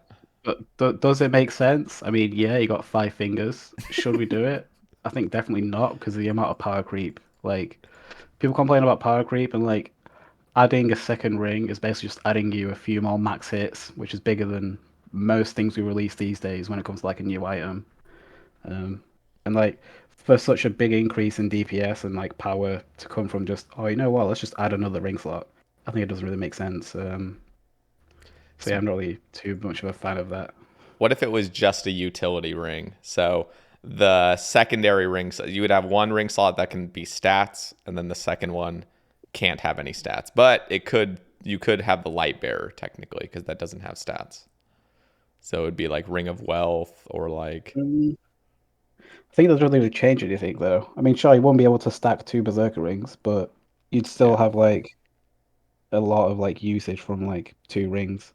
that's true. But yeah, I mean, it makes it better, or it makes it less powerful and more acceptable. But I still think it'll be too much for it to be put into the game. Mm, 'Cause imagine walking around. Well, in that example, you wouldn't, but imagine walking around with like 2 Lightbearer rings, and suddenly you're holy dumping a spec shit. every 20 seconds. You're dumping a spec. Like, goddamn, it'll be too much. Yeah, yeah, you're probably right. Just a thought. One of the funny things, this is like a few years ago, I was always thinking like what would be cool is to have a belt slot, just an entirely new slot that would just Tool belt, perhaps, with all your like tools. tool belt 100%. I still feel like that needs to be added to the game, but having the tool slot or sorry, the belt slot would first of all, yeah, you could add the tool belt to your actual character, but on top of that, I always thought it would be cool to like with Dragonhide, you could just craft a leather belt like out of the Dragonhide, and then you could add like a Dragonstone or whatever as a belt buckle, and then Yeah, and then you could yeah. enchant it and have it like additional abilities that aren't necessarily stats, just like I don't know, other little Mm. things. I thought would be interesting. Yeah, I don't imagine we'll do anything with like the I equipment doubt screen it. at any point. But yeah, it sounds cool. It's Yeah. like even things like RuneScape 3 has like scrimshaws and stuff like that. Like they're What really cool, but they are pretty powerful. what are those exactly? So in RuneScape 3, you have like a pocket that you can put stuff into, and this is like stuff like a scrimshaw, which is kind of what you're explaining, but it's not a belt. Hmm. So this scrimshaw will have like it's been a long time since I've used them, but there'll be like a scrimshaw of like vampire something, and that'll like regen your HP based on what you've dealt, kind of like a Blood Fury. And there's other like damaging scrimshaws and stuff like that, which is basically like that. It'll give you a little effect in like a different inventory like gear slot. Okay. You know, so I don't play RS3 at all. I don't know how much you play it or have played it, but there seems to be some really good stuff that does come from RS3 that would benefit old school. Is there anything that you would want to see that RS3 does that you would want to see in this game? Um, I like how they push like the combat. Not saying in any way we want the same combat, but like how they do their bosses and like really push the end game combat. But to be fair, I think that makes a lot more sense for their game than ours, because to get to that stage of the game where you're at the end game, it takes a lot less time than it does for it to be on like old school. Hmm. Um, so yeah, I think it makes more sense that RuneScape might have more end game type of combats, like killing Zamorak or killing Telos and stuff like that's really cool. So maybe some sort of stuff like that. Yeah, I haven't really touched any of Necromancy, which came out I think like 10 days ago, Oh yeah. maybe. But yeah, I think people seem to be enjoying that. I haven't really kept my eyes on it, but yeah, that seems cool. But yeah, I think the last time I played RuneScape 3 was during lockdown, and I got to like so back in the day I had a completion escape on RuneScape 3, and I haven't been able to wear it for like years because I just don't play the game, so I don't have the requirements. And I wanted to get a max cape again because I hadn't had divination or archaeology to 99 because they were like new skills since I started playing. So I got to level 98 on both, got about 10k XP from 99 on both, so I would have been able to max. I had a lamp and I was ready to use it, but I just logged out because I didn't feel like maxing at that point, and I still haven't really used it. So I can't even max at this point because it's a whole new skill. So yeah, well, I Riff. don't know. I procrastinated for like 2 years and I can't max anymore. Rip. Yeah, I've heard. I know No Monkey. I had him on the cast a couple times, and he always is. He admires the route that RS3 goes down with bossing and stuff. There just seems to be a lot more. I haven't experienced it at all, but yeah, I would be worried if they started adding too many RS3 aspects into the PVM side of Old School. I think Old School. I don't know what. You know what? I would actually need to play RS3 at some point, just because I need to like understand what RS3 is doing, because there seems to be a heavy reliance on like the tick system in Old School, where like everything is just technically just ticks and just getting your Mm. prayers right on certain ticks. It seems like in RS3 that's not really what it's about. It's about like just kind of timing your specials and stuff all the Yeah, time. And yeah. I say a lot more as timing than tick focused. yeah. The last like hard piece of content I'd say I did on RuneScape 3 was like a Raxor when it came out, and that was really fun. I think that was like my first proper go at like end game RuneScape content, and yeah, that was really cool. I absolutely got spooned. I got like three leg pieces within like 30 KC, and that's sold for like a bill and a bit. So yeah, I was over the moon for that. But yeah, that's pretty much the last time I did any sort of like PVM or anything hard on RuneScape 3. Were you ever a clue scroll hunter in either game? Not one bit. So when I was a kid, right, Yeah. uh, I had a clue scroll and it was like, do something in the fishing guild. I grinded the entire week to be able to get into the fishing guild, and I got absolutely terrible loot. So I vowed to never do a clue scroll again. Um, and let me check the high scores. Oh my I've god. done a few medium clues Okay. because I had a race with Mod Curse at one point, which was like who can get to 400 medium clues first for like I think it's the emote. Oh yeah. I've done a few medium clues, and I did masters as well because masters are different. Like masters are cool. You know, like if you're doing masters, it doesn't matter what the loot is because you just want to maybe like get a roll on the pet. Exactly. So yeah. So I've had a look. I've got one beginner clue, uh, zero easy, hard, and elite clues, 224 mediums, and 58 masters. So yeah, I'm definitely not Okay. a clue hunter.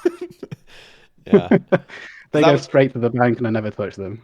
I was just wondering, because like I know RS3 does something like dies, and those go for Yeah, like extremely high amounts. yeah. And I just wonder, like, for Old School, if there's ever going to be another Clue expansion, if you guys have ever thought about different rewards, either more like more third age or second age potentially, or like some dies or just other crazy ornament kits. Yeah, it would cool to have like another Clue Scroll expansion. I think I worked on the last one that happened. That was like what 2019, Mm-hmm. where we added beginner clues and more stuff. Um, Yeah, Mimic as well. yeah, there's a mimic as well, which I was thinking. But yeah, I think it's not exactly well, it's not due time, but I think it could be due time for us to have another like Clue Scroll expansion, add more like cool cosmetics. But also becomes a question of like how much are we diluting the stuff like the collection log and the drops from the clue scrolls and stuff, and do people actually want it? Yeah. That always has to like be talked about. It's really tough now with collection log being a thing, because that used to never be on Mm, anybody's mind. It's like you can just add whatever you want, doesn't matter. yeah. Yeah, there is And that now if we problem. yeah, if we were to add like another clue scroll expansion, like I reckon a lot of people will be upset that their I full know. collection log is no longer full, and they might have to do thousands more clues to be able to complete it and get that one drop. That's so true. That sucks, man. Like that sucks. That's honestly one of the downsides of collection log. There's a few downsides to it. It's like Yeah, you can't really you always have to be weary of just adding more stuff because people are going to get upset. yeah, it's Yeah. something we keep in mind. But yeah, like it shouldn't solely stop us from adding things, but we obviously don't want to make anyone upset and Yeah. cause riots in Faladar. So yeah, that's pretty much how we feel about it. Yeah. You just have to, I guess, pull it and just see. Yeah, no, that's a really tough one cuz I mean, it's I feel the same way. It's not like I'm just like, yeah, just add stuff regardless. Cause like with me, like I wouldn't say strongly, but I mildly care about the collection log in my slots. And so like it just adding, if I ever completed, like I'm very close. I think I'm one item away from completing the hard section. If all of a sudden just like 40 new items came out to the hard, I'd be like, okay, like really? Yeah. So And yeah, those there, items are so, going to be just as rare, so you might have to go hundreds, if not thousands, dry because yeah, just do the whole grind everything, again, basically. yeah, because any individual item is very rare. But Exactly. if you do thousands, you might end up getting a rare item. It's just one of those things. Yeah, that's a tough one for sure. It would, I feel like in order to make it fair or something, this sounds weird and I can already see all the downsides to it and people yelling, but like there'd have to be some sort of like re-roll mechanic. I know RS3 does something like that where like Yeah, they have like a reroll. I think it's like one every 3 clues you can reroll, something like that. yeah, there'd have to be some sort of way of like I don't even know how the hell you'd calculate it or balance it, but something where like if you've already kind of completed the log or gotten a lot of things, there'd have to be some sort of way of making it a little bit easier for those that have already done a bunch. I don't know how you would do it though. Yeah, Hmm. that's a tough one. Or we could just go a complete different route and add something like Grandmaster clue scrolls. That would be like that wouldn't break anything in It's terms of true. like my collection log, but it would still be like a new update. And I don't think the master clue scroll requirements are that crazy. Like there's a few big ones, but there's nothing. I don't think there's too many things that are like in the 80s and 90s. That's I don't know true. how they drop though. You have to, I don't know, sacrifice a master clue and 10 mil. See That actually that definitely not 10 mil's too much, but you know what I'm getting. yeah, yeah, just higher risk, high reward.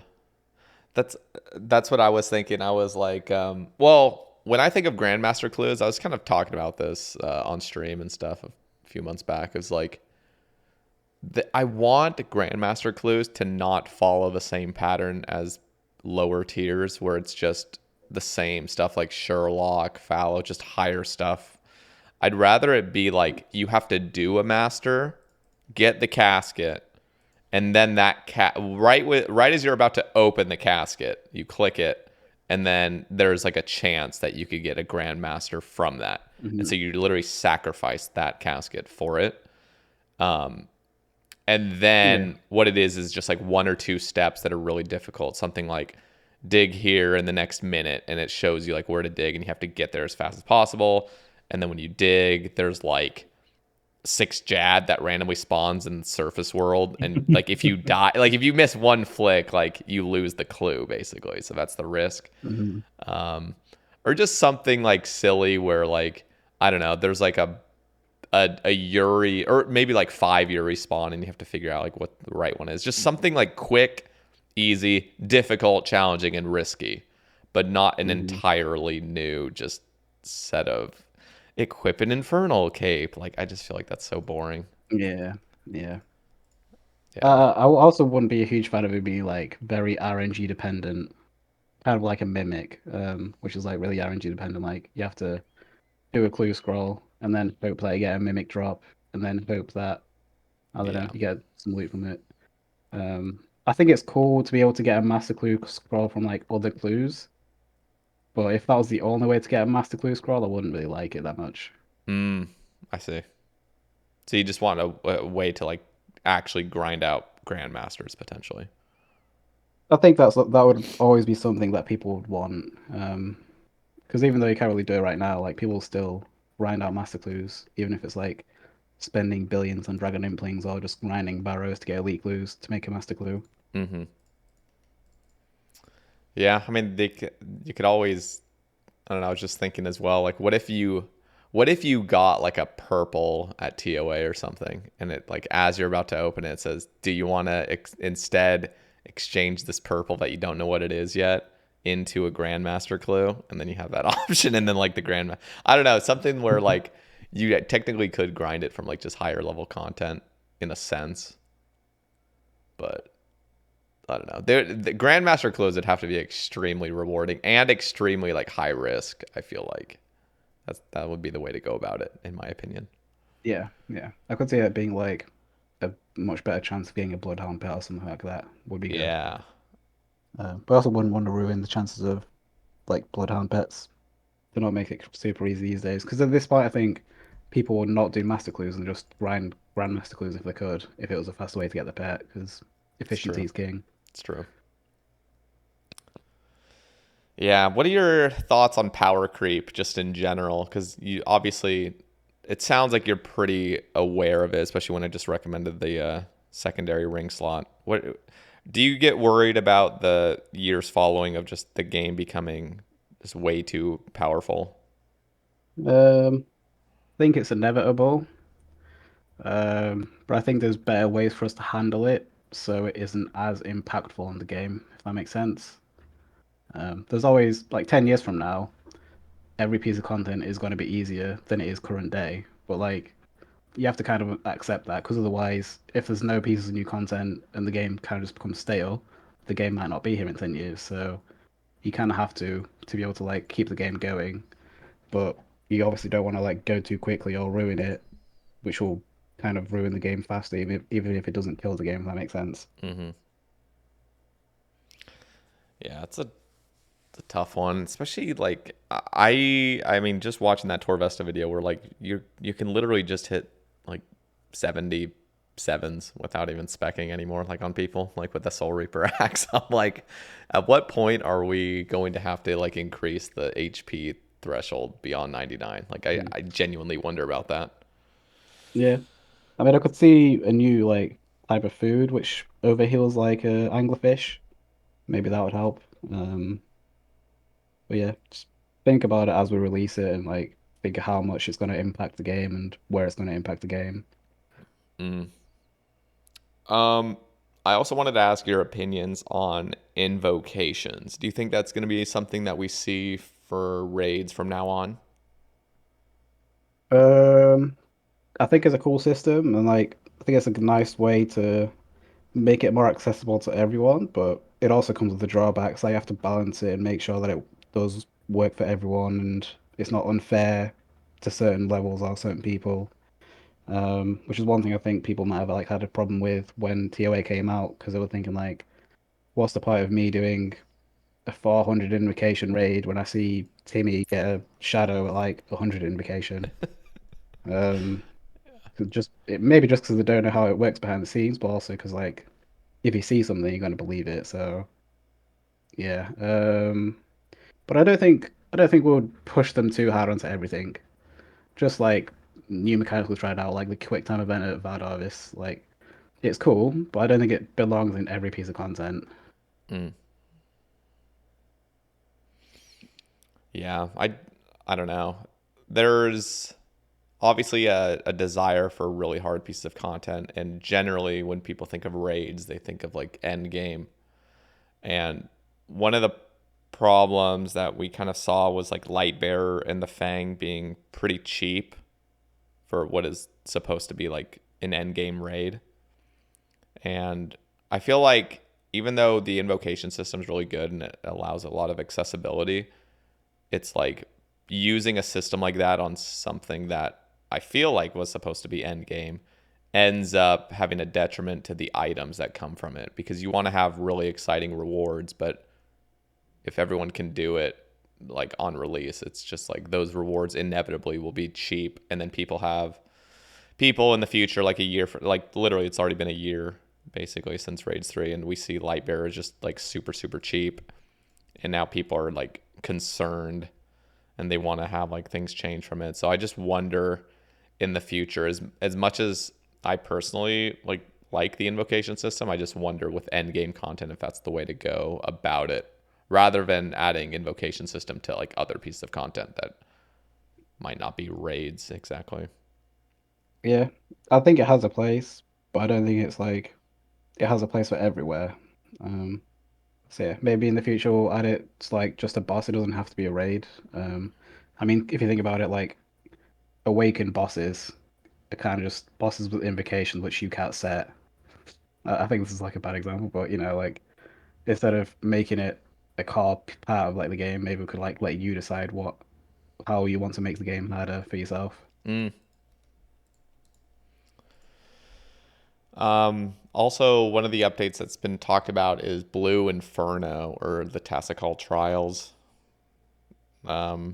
What are your thoughts on some sort of enrage mechanic for a boss or a wave-based encounter where you have to like throw away your loot in order to get better loot? Yeah, I think that's cool. I think Talos does the same thing on RuneScape, where like you can keep on going with your streak, and at the end of it, you'll get like a really big reward if you've done like a bunch of kills. So that'd be something cool to try out on Old School. Do you guys have any plan?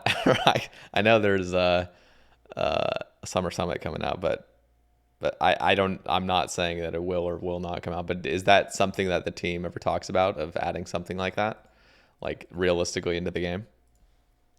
Um, I definitely think we could do it. It's just like when do like if the time comes, like when do we want to do it? It Mm, would have to be something like we wouldn't do it for just like a standard mid-tier boss, even if the boss is harder. Like I think it would make sense for like a more grandiose type of update where like the entire update is focused on like this one piece of content. So for something like I don't know they're the treasure bosses. I don't think it would make sense there, but for something like Basani's Nightmare or some other high-end type of boss, I think that would be cool there. So mm. we'll see.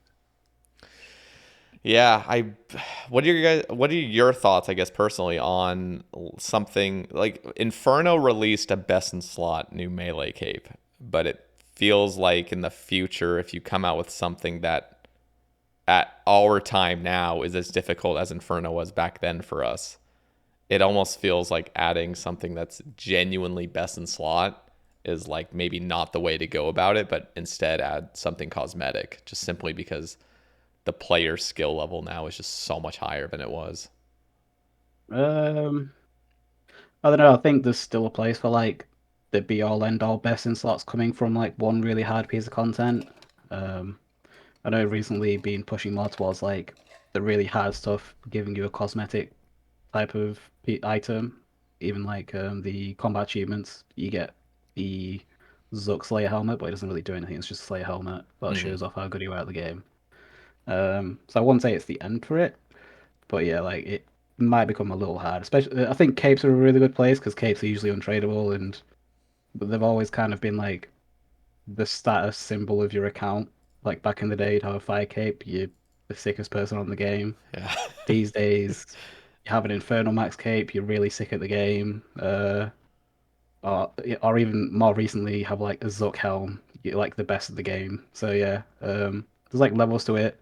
I think there's somewhere we can push it even further. And like, if you have this, I don't know, I don't want to leak anything, but if you have this item, then like, yeah, you're definitely really sick at the game. Like, how do we push that further? Yeah. Shit. I'm excited now for Saturday. I'm excited to see what you guys all release. I want to talk about skilling a little bit, if you don't mind. And Yeah, sure. so I get concerned with the state of skilling. I have been concerned about it for like a few years. I feel like um, I made a tweet like a month ago or something that was just talking about like we've hit a point where like over the past 10 years of old school, PVM has gotten so much more exciting and rewarding and like challenging and fun, whereas like skilling generally, I'm not saying every skilling update, but like generally it seems like skilling tends to be pretty monotonous and unrewarding. And I feel like part of I feel like part of it comes from I know like early on in old school, PVM just started like shitting out a bunch of skilling resources because of the problem with botting.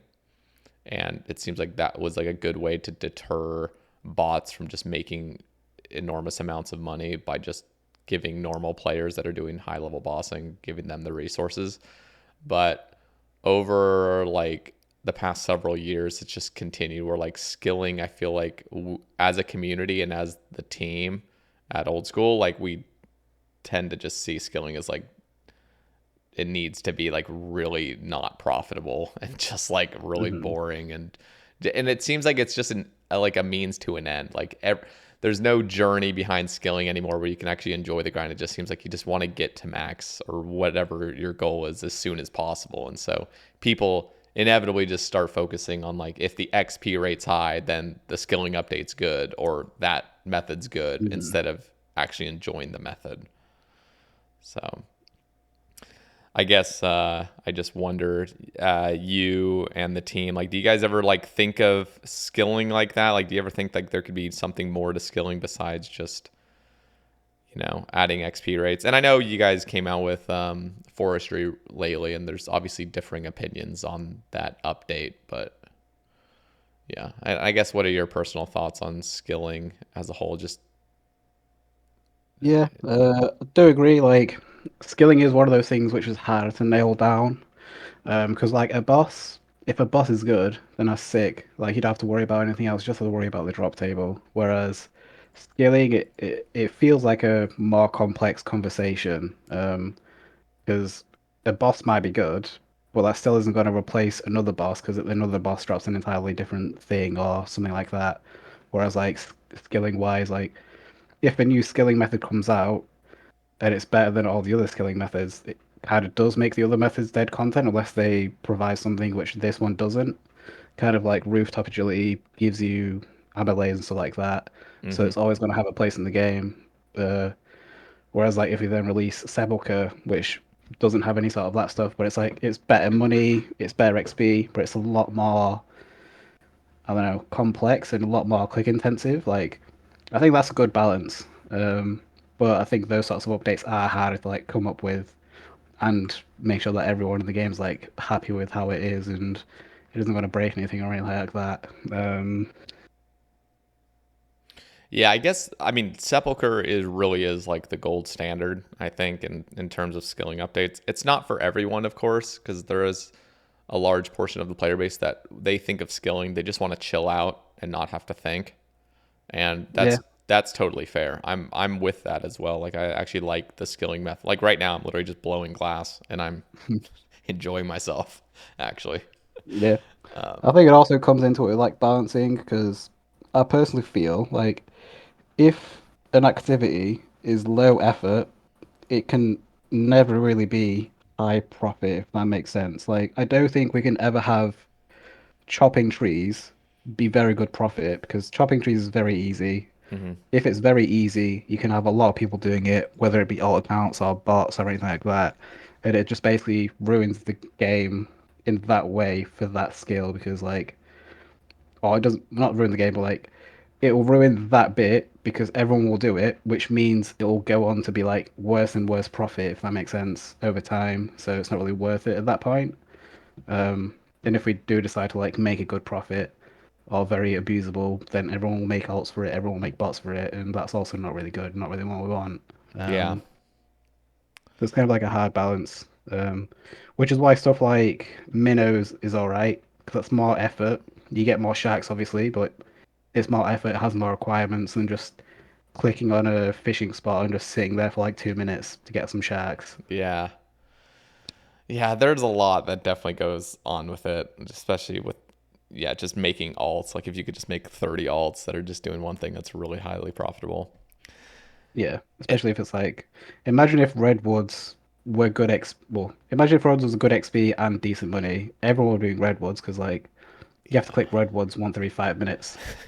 And something that low effort should never reward you that well. Sure, it can give you some XP, but like I don't think it should ever be like a very good method compared to everything else, and definitely compared to PVM, which is like if you do PVM, usually you're at your screen non-stop, Hmm. flicking prayers, eating food, moving around, and you can't really compare that to skilling.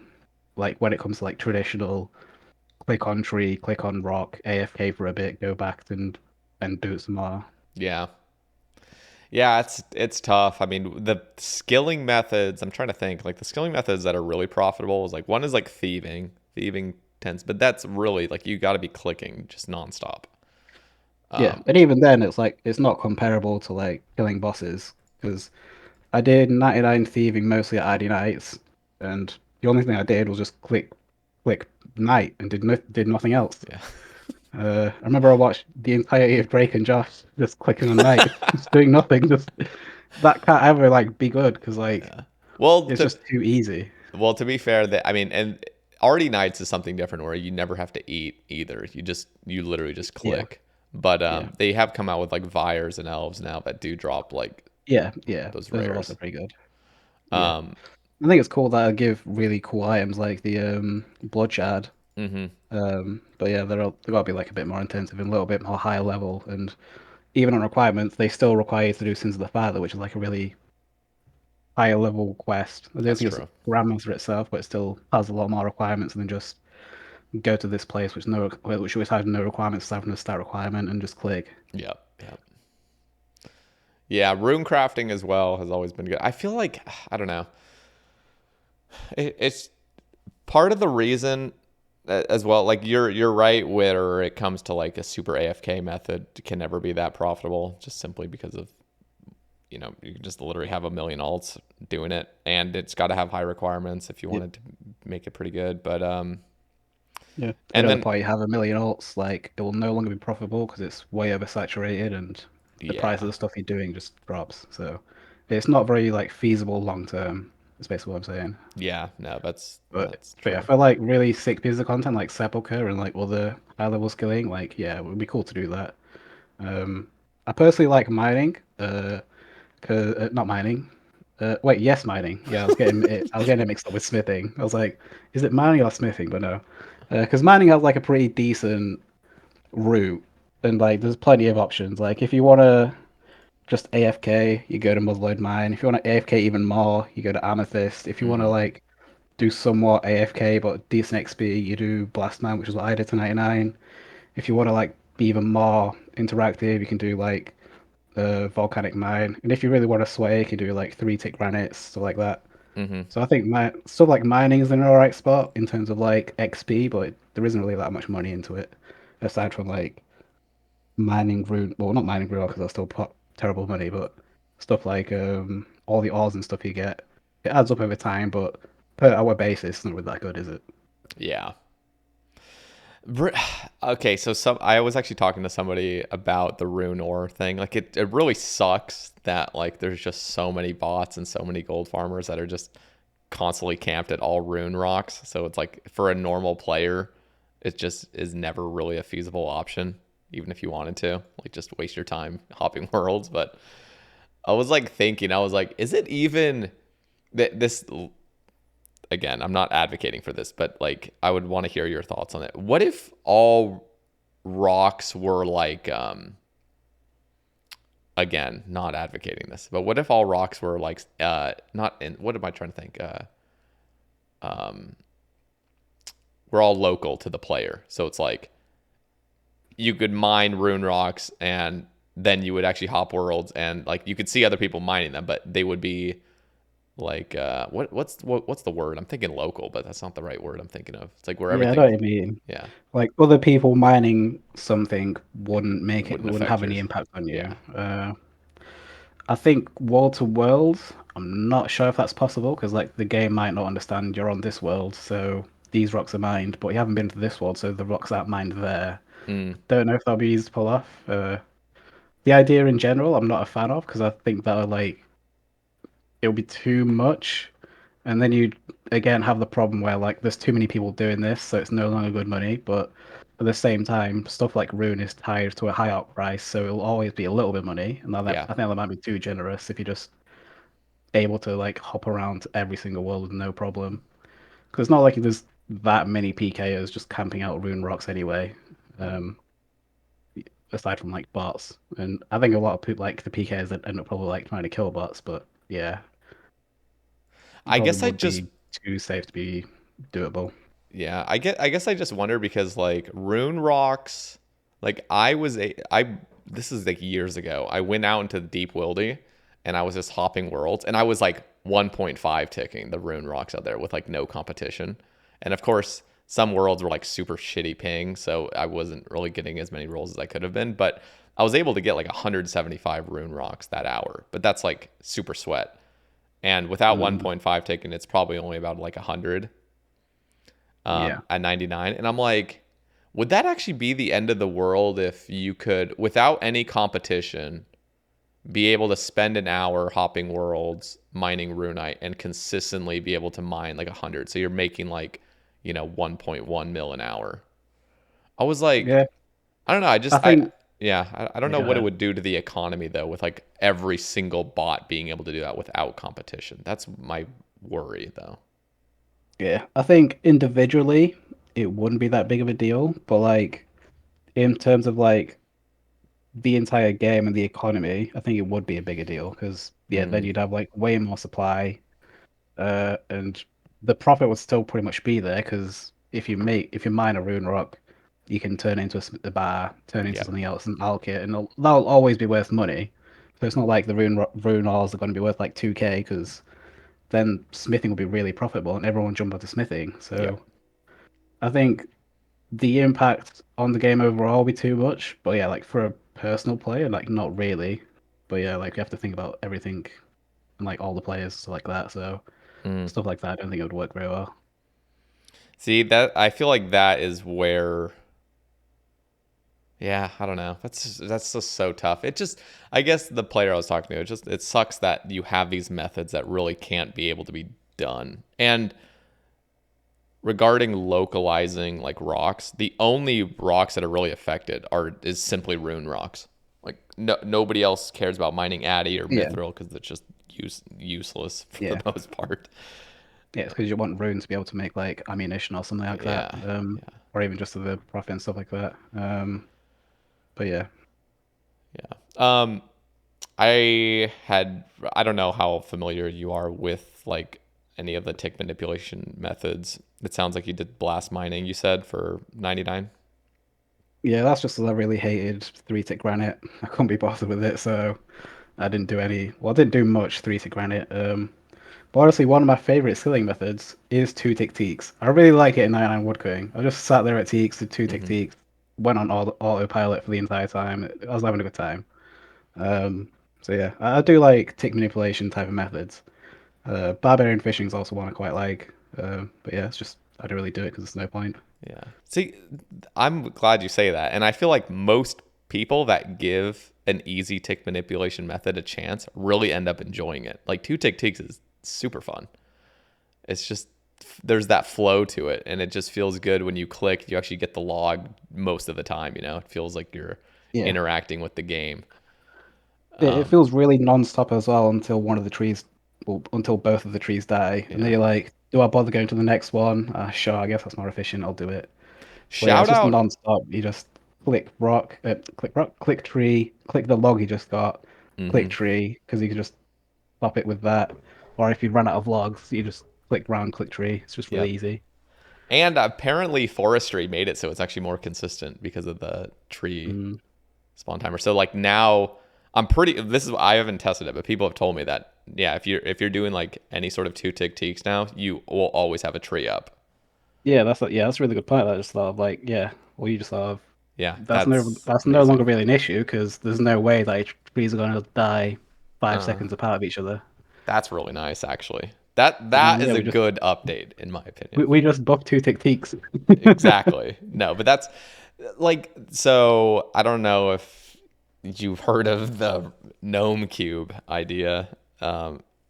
Not my Uh, idea, but I've definitely pushed it a little bit. It doesn't have to be a gnome cube, but it's an item that starts a three tick action without having to click two items. So like knife log or whatever yeah. or herb tar. And Um, I'm not against it, but at the same time, it doesn't really add anything if that makes sense. Like well, the saying like don't break something if it isn't, don't fix something if it isn't broken. Hmm. Like pick manipulation methods are already broken. I don't think we need to break them more, if that makes sense. Like I think it's fine as it is right now. But yeah, like that would be a nice item, I guess. It'll just save you an inventory slot and a Thing click. is I actually think there is more of a reason to add it besides just one inventory slot and the fact that you'll never break it. It's just removing an unnecessary click. I feel like the Mhm. having to click knife and log every single action actually is a bigger problem than people think about it. I think removing that doesn't get rid of any of the skill or the fun or the flow of the method. It literally just adds more strain to your wrist and it makes it so like long-term methods like that are just less fun and more painful. So that's Yeah.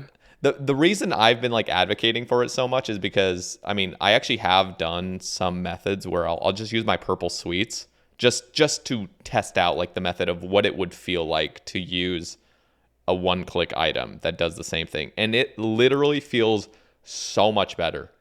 It feels Mm. so much better. You still have all the flow from it, and I feel like it would actually like almost encourage or like even push players that are interested in methods like that to try it out because even a few years ago, I came out with like a 4-tick 3G method, which is like the Soulreaper Spark, where you just click that once and then you go to the next rock, and it's like a super easy method. It's like way easier than 3-tick 4G. Hmm. But and people that end up trying it are like, oh wow, this is actually like really easy, fun, and addicting. And I feel like getting people that exposure of like trying out a tick manipulation method that's actually easy, they actually start realizing it's really fun. And if you Mm. were to just get rid of a little bit of that intensity, it would actually inspire people to like get into it a little bit more. And I feel like it would be a good overall thing for the game. That's my opinion. Yeah, yeah, I get that. I'm pretty neutral. I don't like, yeah, like I said, like I'm not for it. I'm not against it. Mm, I think if it were a thing, I'd rather it be like an accidental thing, kind of like the RPG cannon is like a really good item for some pures because it does like a 2 or 3 tick attack cycle. I think it might be 3 tick. yeah. Um, but yeah, like Just I'm not organically pushing introduce those it into the quick. game. Yeah, Yeah. yeah, because it's already very kind of stupid coming out from the outside and being, oh, so if you use a herb on the tar and then you fish without using the herb on the tar, you get fish faster. Like that doesn't make any sense. Yeah. So I can see how it makes even less sense for you to use some random gnome box and then fish. At least keep it consistently broken rather Yeah. than Yeah. No, it's adding something to like break it itself. yeah. That's I feel like the way like Soulreaper's Bark was awesome when that was added because it just added a 4-tick start. That's just one click. I mean, even if it was just some sort of fucking bark or just something like that where you just click it once, starts a 3-tick action, and you can enjoy it. I feel like Yeah. even though there's people that are against it and there's people that don't understand why it would be good, I truly think it would be a really healthy update for the game. And a lot of methods, especially regarding mining, would become Hmm. so much more enjoyable. True, even with that, just that simple getting rid of one little click, I feel like it would actually become significantly more enjoyable. And in the future, you could add more methods that are reliant on starting a 3-tick action. And with an item like that, it wouldn't be such a like a high. I don't know. It's not like I don't know. It feels like for a lot of players that I've talked to, any sort of tick manipulation is just they think in their head it's way beyond their capabilities, and so they don't Yeah. even attempt it because it's just like hell no, I'm not even going to try it. But making it a Yeah. little bit more, I don't know, just feasible and uh, Yeah. I approachable. do. I do see tick manipulation training kind of like demonized by the more casual community as like, I'm not doing that. That's way too sweaty. Like, Yeah, come on, go outside, touch some grass or something. yeah, Whereas like, it's just maybe if there were like easier ways for them to get into it, they'd be more like down for it. But yeah, some people are always just gonna want to like click rock, go AFK for a bit. that's Um, fine. yeah. I don't know. I think and this goes back to the skilling and PVM thing of like skilling having just not it hasn't progressed as much as PVM has. And I think a lot of that is PVM naturally, inherently has a lot of rhythm to it. Mhm. And we don't really see it that way, but like, well, some players don't see it that way. Some people do. But like, that's what makes a lot of PVM fun is like just I don't know. Like, I think of even, I don't know if you've like soloed raids a lot, but like 4-1, like that kind of flow you get into feels good. Or Verzik, uh, Yeah. like phase 2. It's just a 4-tick repeating thing, and it just feels good because you're just in that mode. But and a lot of tick manipulation methods feel that way. It feels good, but with the amount of intensity to it, like the thing, like Verzik, imagine P2 Verzik. Instead of being able to just click the boss every 4 ticks, you had to fucking herb tar as well, like every four. Like that would just be obnoxious. That would just be, it would ruin all the flow to it. Whereas, like, if you could think of 3-tick 4G, imagine 3-tick 4G, you just kept up that 3-tick rhythm and there wasn't the wrist strain involved of like constantly having to Mhm. click 2 items over and over and over. Like that method, if you literally, even if there was no gnome cube, you just click the rocks and you had to keep that cycle of every 3 ticks, I'm pretty sure people would genuinely actually like that. Like just the flow of that would be kind of addicting. And I think we haven't experienced that with most skilling methods. And I think that's something that's like pretty Yeah. unexplored. So, Yeah. I feel it's just like it's a lot harder and more controversial to try and innovate within skilling because it feels like such like a set in stone kind of thing. Like you said, like there hasn't been that many updates that completely change the skill yeah, in the last few years. Whereas when it comes to like bosses, we can innovate as much as we want and we can add wherever we want, and we don't feel like true. by adding this boss, people are going to complain because this boss is now useless. It might still happen because some of the drops are no longer useful, but it will still be there as like something to do, and it will always have like some reason to go back for it, even if it's just like a pet or collection log stuff. Yeah. That really is like you said it pretty well. It's like you just have so much more freedom with bosses. It feels like just to explore. And a lot of the time, at least in my head, I think like skillers are really, really particular about like what they want. And so like any little change freaks out a pretty sizable portion of the community if like XP Yeah, rates are wrong or yeah, anything. So yeah. Like I don't want to say, but yeah, that is also like a very important thing. Like if a new boss comes out, the PVM community, whoever that might be, isn't gonna complain as much as like a new best in slot method for like a skill to come out because the PVMers are like, oh cool, I got a new update, I'm gonna go do that. Whereas like the very hardcore skillers are like, oh shit, we got a new update. The thousands of hours I spent doing Howard's Sepulchre is now kind of like devalued because they're yeah, just gonna do the same thing in less time. So like it feels like in scaling, there's much more of a don't devalue my stuff mindset than in like the PVM, which is why we feel like we have a lot more freedom when it comes to like adding new bosses and stuff like that to the game. yeah, it's tough.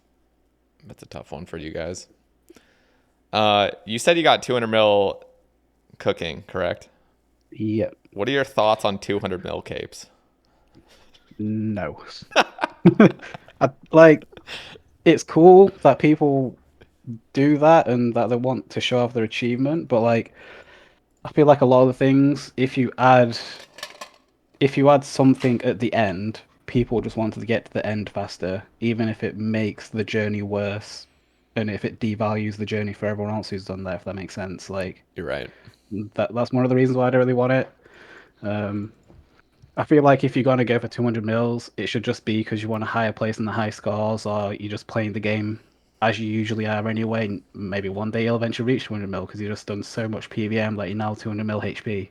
Hmm. Um, but yeah, I feel like as far as like skilling XP goes past max, like I feel it should mostly be for like bragging rights and high scores and stuff like that, which is pretty much why I did it because we have like an internal high scores, which I was rank one for a very long time, but then kind of stopped playing as much, and then someone overtook me, and now I'm like rank 4, so it's kind of dead. But I see. yeah, Wait, who's we'll rank see. one? Um, I think it's someone who joined recently-ish in a play support. Okay. Yeah. Yeah. Okay. Well, rank four still, that's respectable. Yeah, it's not a pedestal, but oh well. Yeah. I'm very close to rank 3 because it only happened recently that Okay. I got D-ranked, but we'll see. Maybe something like I haven't really kept up with forestry, but I've heard of like bonfires. So who knows? Maybe I'll buy a few 100,000 redwood logs and just do 200 mil with fire making. Yeah. Because the entire like start of lockdown was pretty much just me like if I was on my computer, I'd have RuneScape open and I'd just be chilling at the Mist Guild, cooking some anglerfish. Hmm. So yeah, that's how I got it. That's cool. Yeah, I don't have any. I don't have any 200 mil. That's like an actual skill yet. Just hit points, strength, and range. Those are like the that's like the trifecta of Iron Man. Well, for most accounts, like you get those three first Yeah, if you ever do it. my metric was basically what's the highest XP per click, and cooking came out pretty high. And nothing's as high as cooking, so I haven't bothered like doing any other skills because Yeah. like I think the closest thing might be smithing maybe because you get like a decent amount of smithing Oh XP, yeah. but then you have to bank all the time, and that's just too much banking. Whereas like Yeah. for cooking, I click 5 times and I get what like 3k XP, so it's just too easy. Yeah. But yeah, we'll see. Yeah. You're right. Oh, wait. Have you ever heard of Zulo? He's the guy that does the 200 mil one at a time account. Yeah, I think I've heard of it. Yeah. Yeah. He's done. I think he's on his seventh 200 mil. Oh And damn. yeah, I just think of like I don't know. He did cooking first, I believe, but Hmm. yeah, those just like Jesus Christ, going for 200 mils just in general is just insane, especially when there's like literally no achievement for it. You just do it. Yeah, it's interesting to see like what their kind of path for it is. If they can't get, I don't know if they can't get any XP outside of those skills, but like, how do you start training combat? So I don't know. I guess you have to like alk 200 mil XP. Yeah, I Then you can was get that. Then you get 200 mil XP and HP, and then you can go like do all the combat stuff. yeah, I was thinking about how he was gonna do that. He says he's gonna just stick with skills, like he's gonna be a skiller account, Okay. so he's gonna remain level Yeah. 3. But I was Yeah. So I that's was complicated then. Yeah. I was thinking of that because like you would literally have to do like you said maybe alking or something for 200 mil Actually, mage no. I think cannoning cannon 200 and mil will be more efficient yeah you would have because you to don't get cannon any to HP. 200 mil range and then keep ranging to get to 200 mil HP, right? As- Yeah. and then you could do everything else. Then he can get HP, and then he can like do Do one skill at a strength or time. something. Yeah, Yeah. you have to do Slayer Then it, somehow. You no, have to do Slayer at the very end.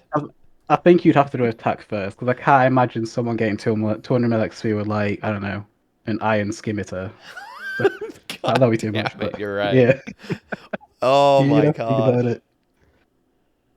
And then you have to Uh, get 2 minutes Slayer on top of that. Like, damn, that's too much. that's just stupid at that point. Yeah. Yeah, that's ridiculous. Yeah, well, that was kind of my thoughts on like at least skilling and PVM. I've just wanted to see kind of a change, but we'll see because there's so much that needs to be taken into account, like you said, and there's me as a player, I don't see everything that the devs can see and what they're looking at and what the analytics and data you guys see for like healthy updates. So, um, yeah, interesting. And I'm really excited for Summer Summit. See what you guys have planned and everything. Where do you see the game? By the way, I think there was actually a question on the Twitter just asking like, where do you see the game in the next couple of years? Or where would you like to see the game? Um, well, I don't want to leak anything because I kind of know where the game's heading. But I don't know, just more cool updates. Damn. It's a Yeah, hard you answer, really can't question share to answer. anything, can you, right now? It's unfortunate. I think the question was, how are we going to ruin the game in 2 years? I Oh don't yeah. think we'll ruin the game in 2 years. I've been playing this game since 2006, and I don't remember there ever being a time where someone didn't say this game's going to be dead by like 3 years from now. Yeah.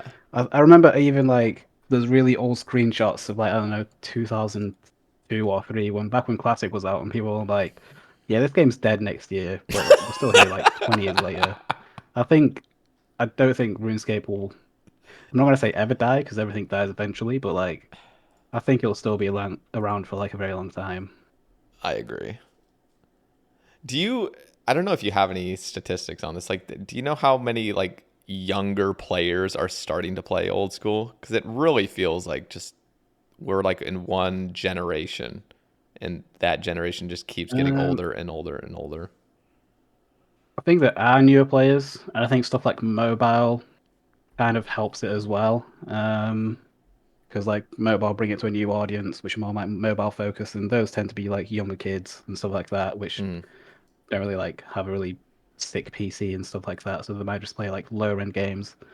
So I think we're still getting new younger players, but obviously it's not as much as like the core audience which grew up with the game or heard about the game when they were like younger and stuff like that. But I don't really have the numbers or anything, but I do know the majority of players are like over 18. Okay. Yeah. The game will probably die when our generation starts dying off, you know. But who knows? We live in a time where like we're probably gonna start becoming. I don't know. I've heard like videos and random shit online that's like the first human that'll live to be 150 or 200 has already been born. So who knows? Maybe we'll live to be Yeah. like 200 and old school will still be around. Yep. It's 2050. We're out here grinding raids 23 for I don't know, the Uber max bow. Yeah, We've got 5 new skills out. I don't know. it's gonna be Crazy. crazy for sure. Okay, Mod Bruno. There's obviously going to be a lot to talk about after Saturday, but I really enjoyed our conversation today. I appreciate your time talking with me. Thanks. It's been an honor to be on. Yeah. Guys, down in the description, go follow Mod Bruno on his Twitter. I don't know how often you use Twitter, but Not too often. okay. I'll look at it, but I'll not usually post much. Okay. Well, I'll have his Twitter down linked below.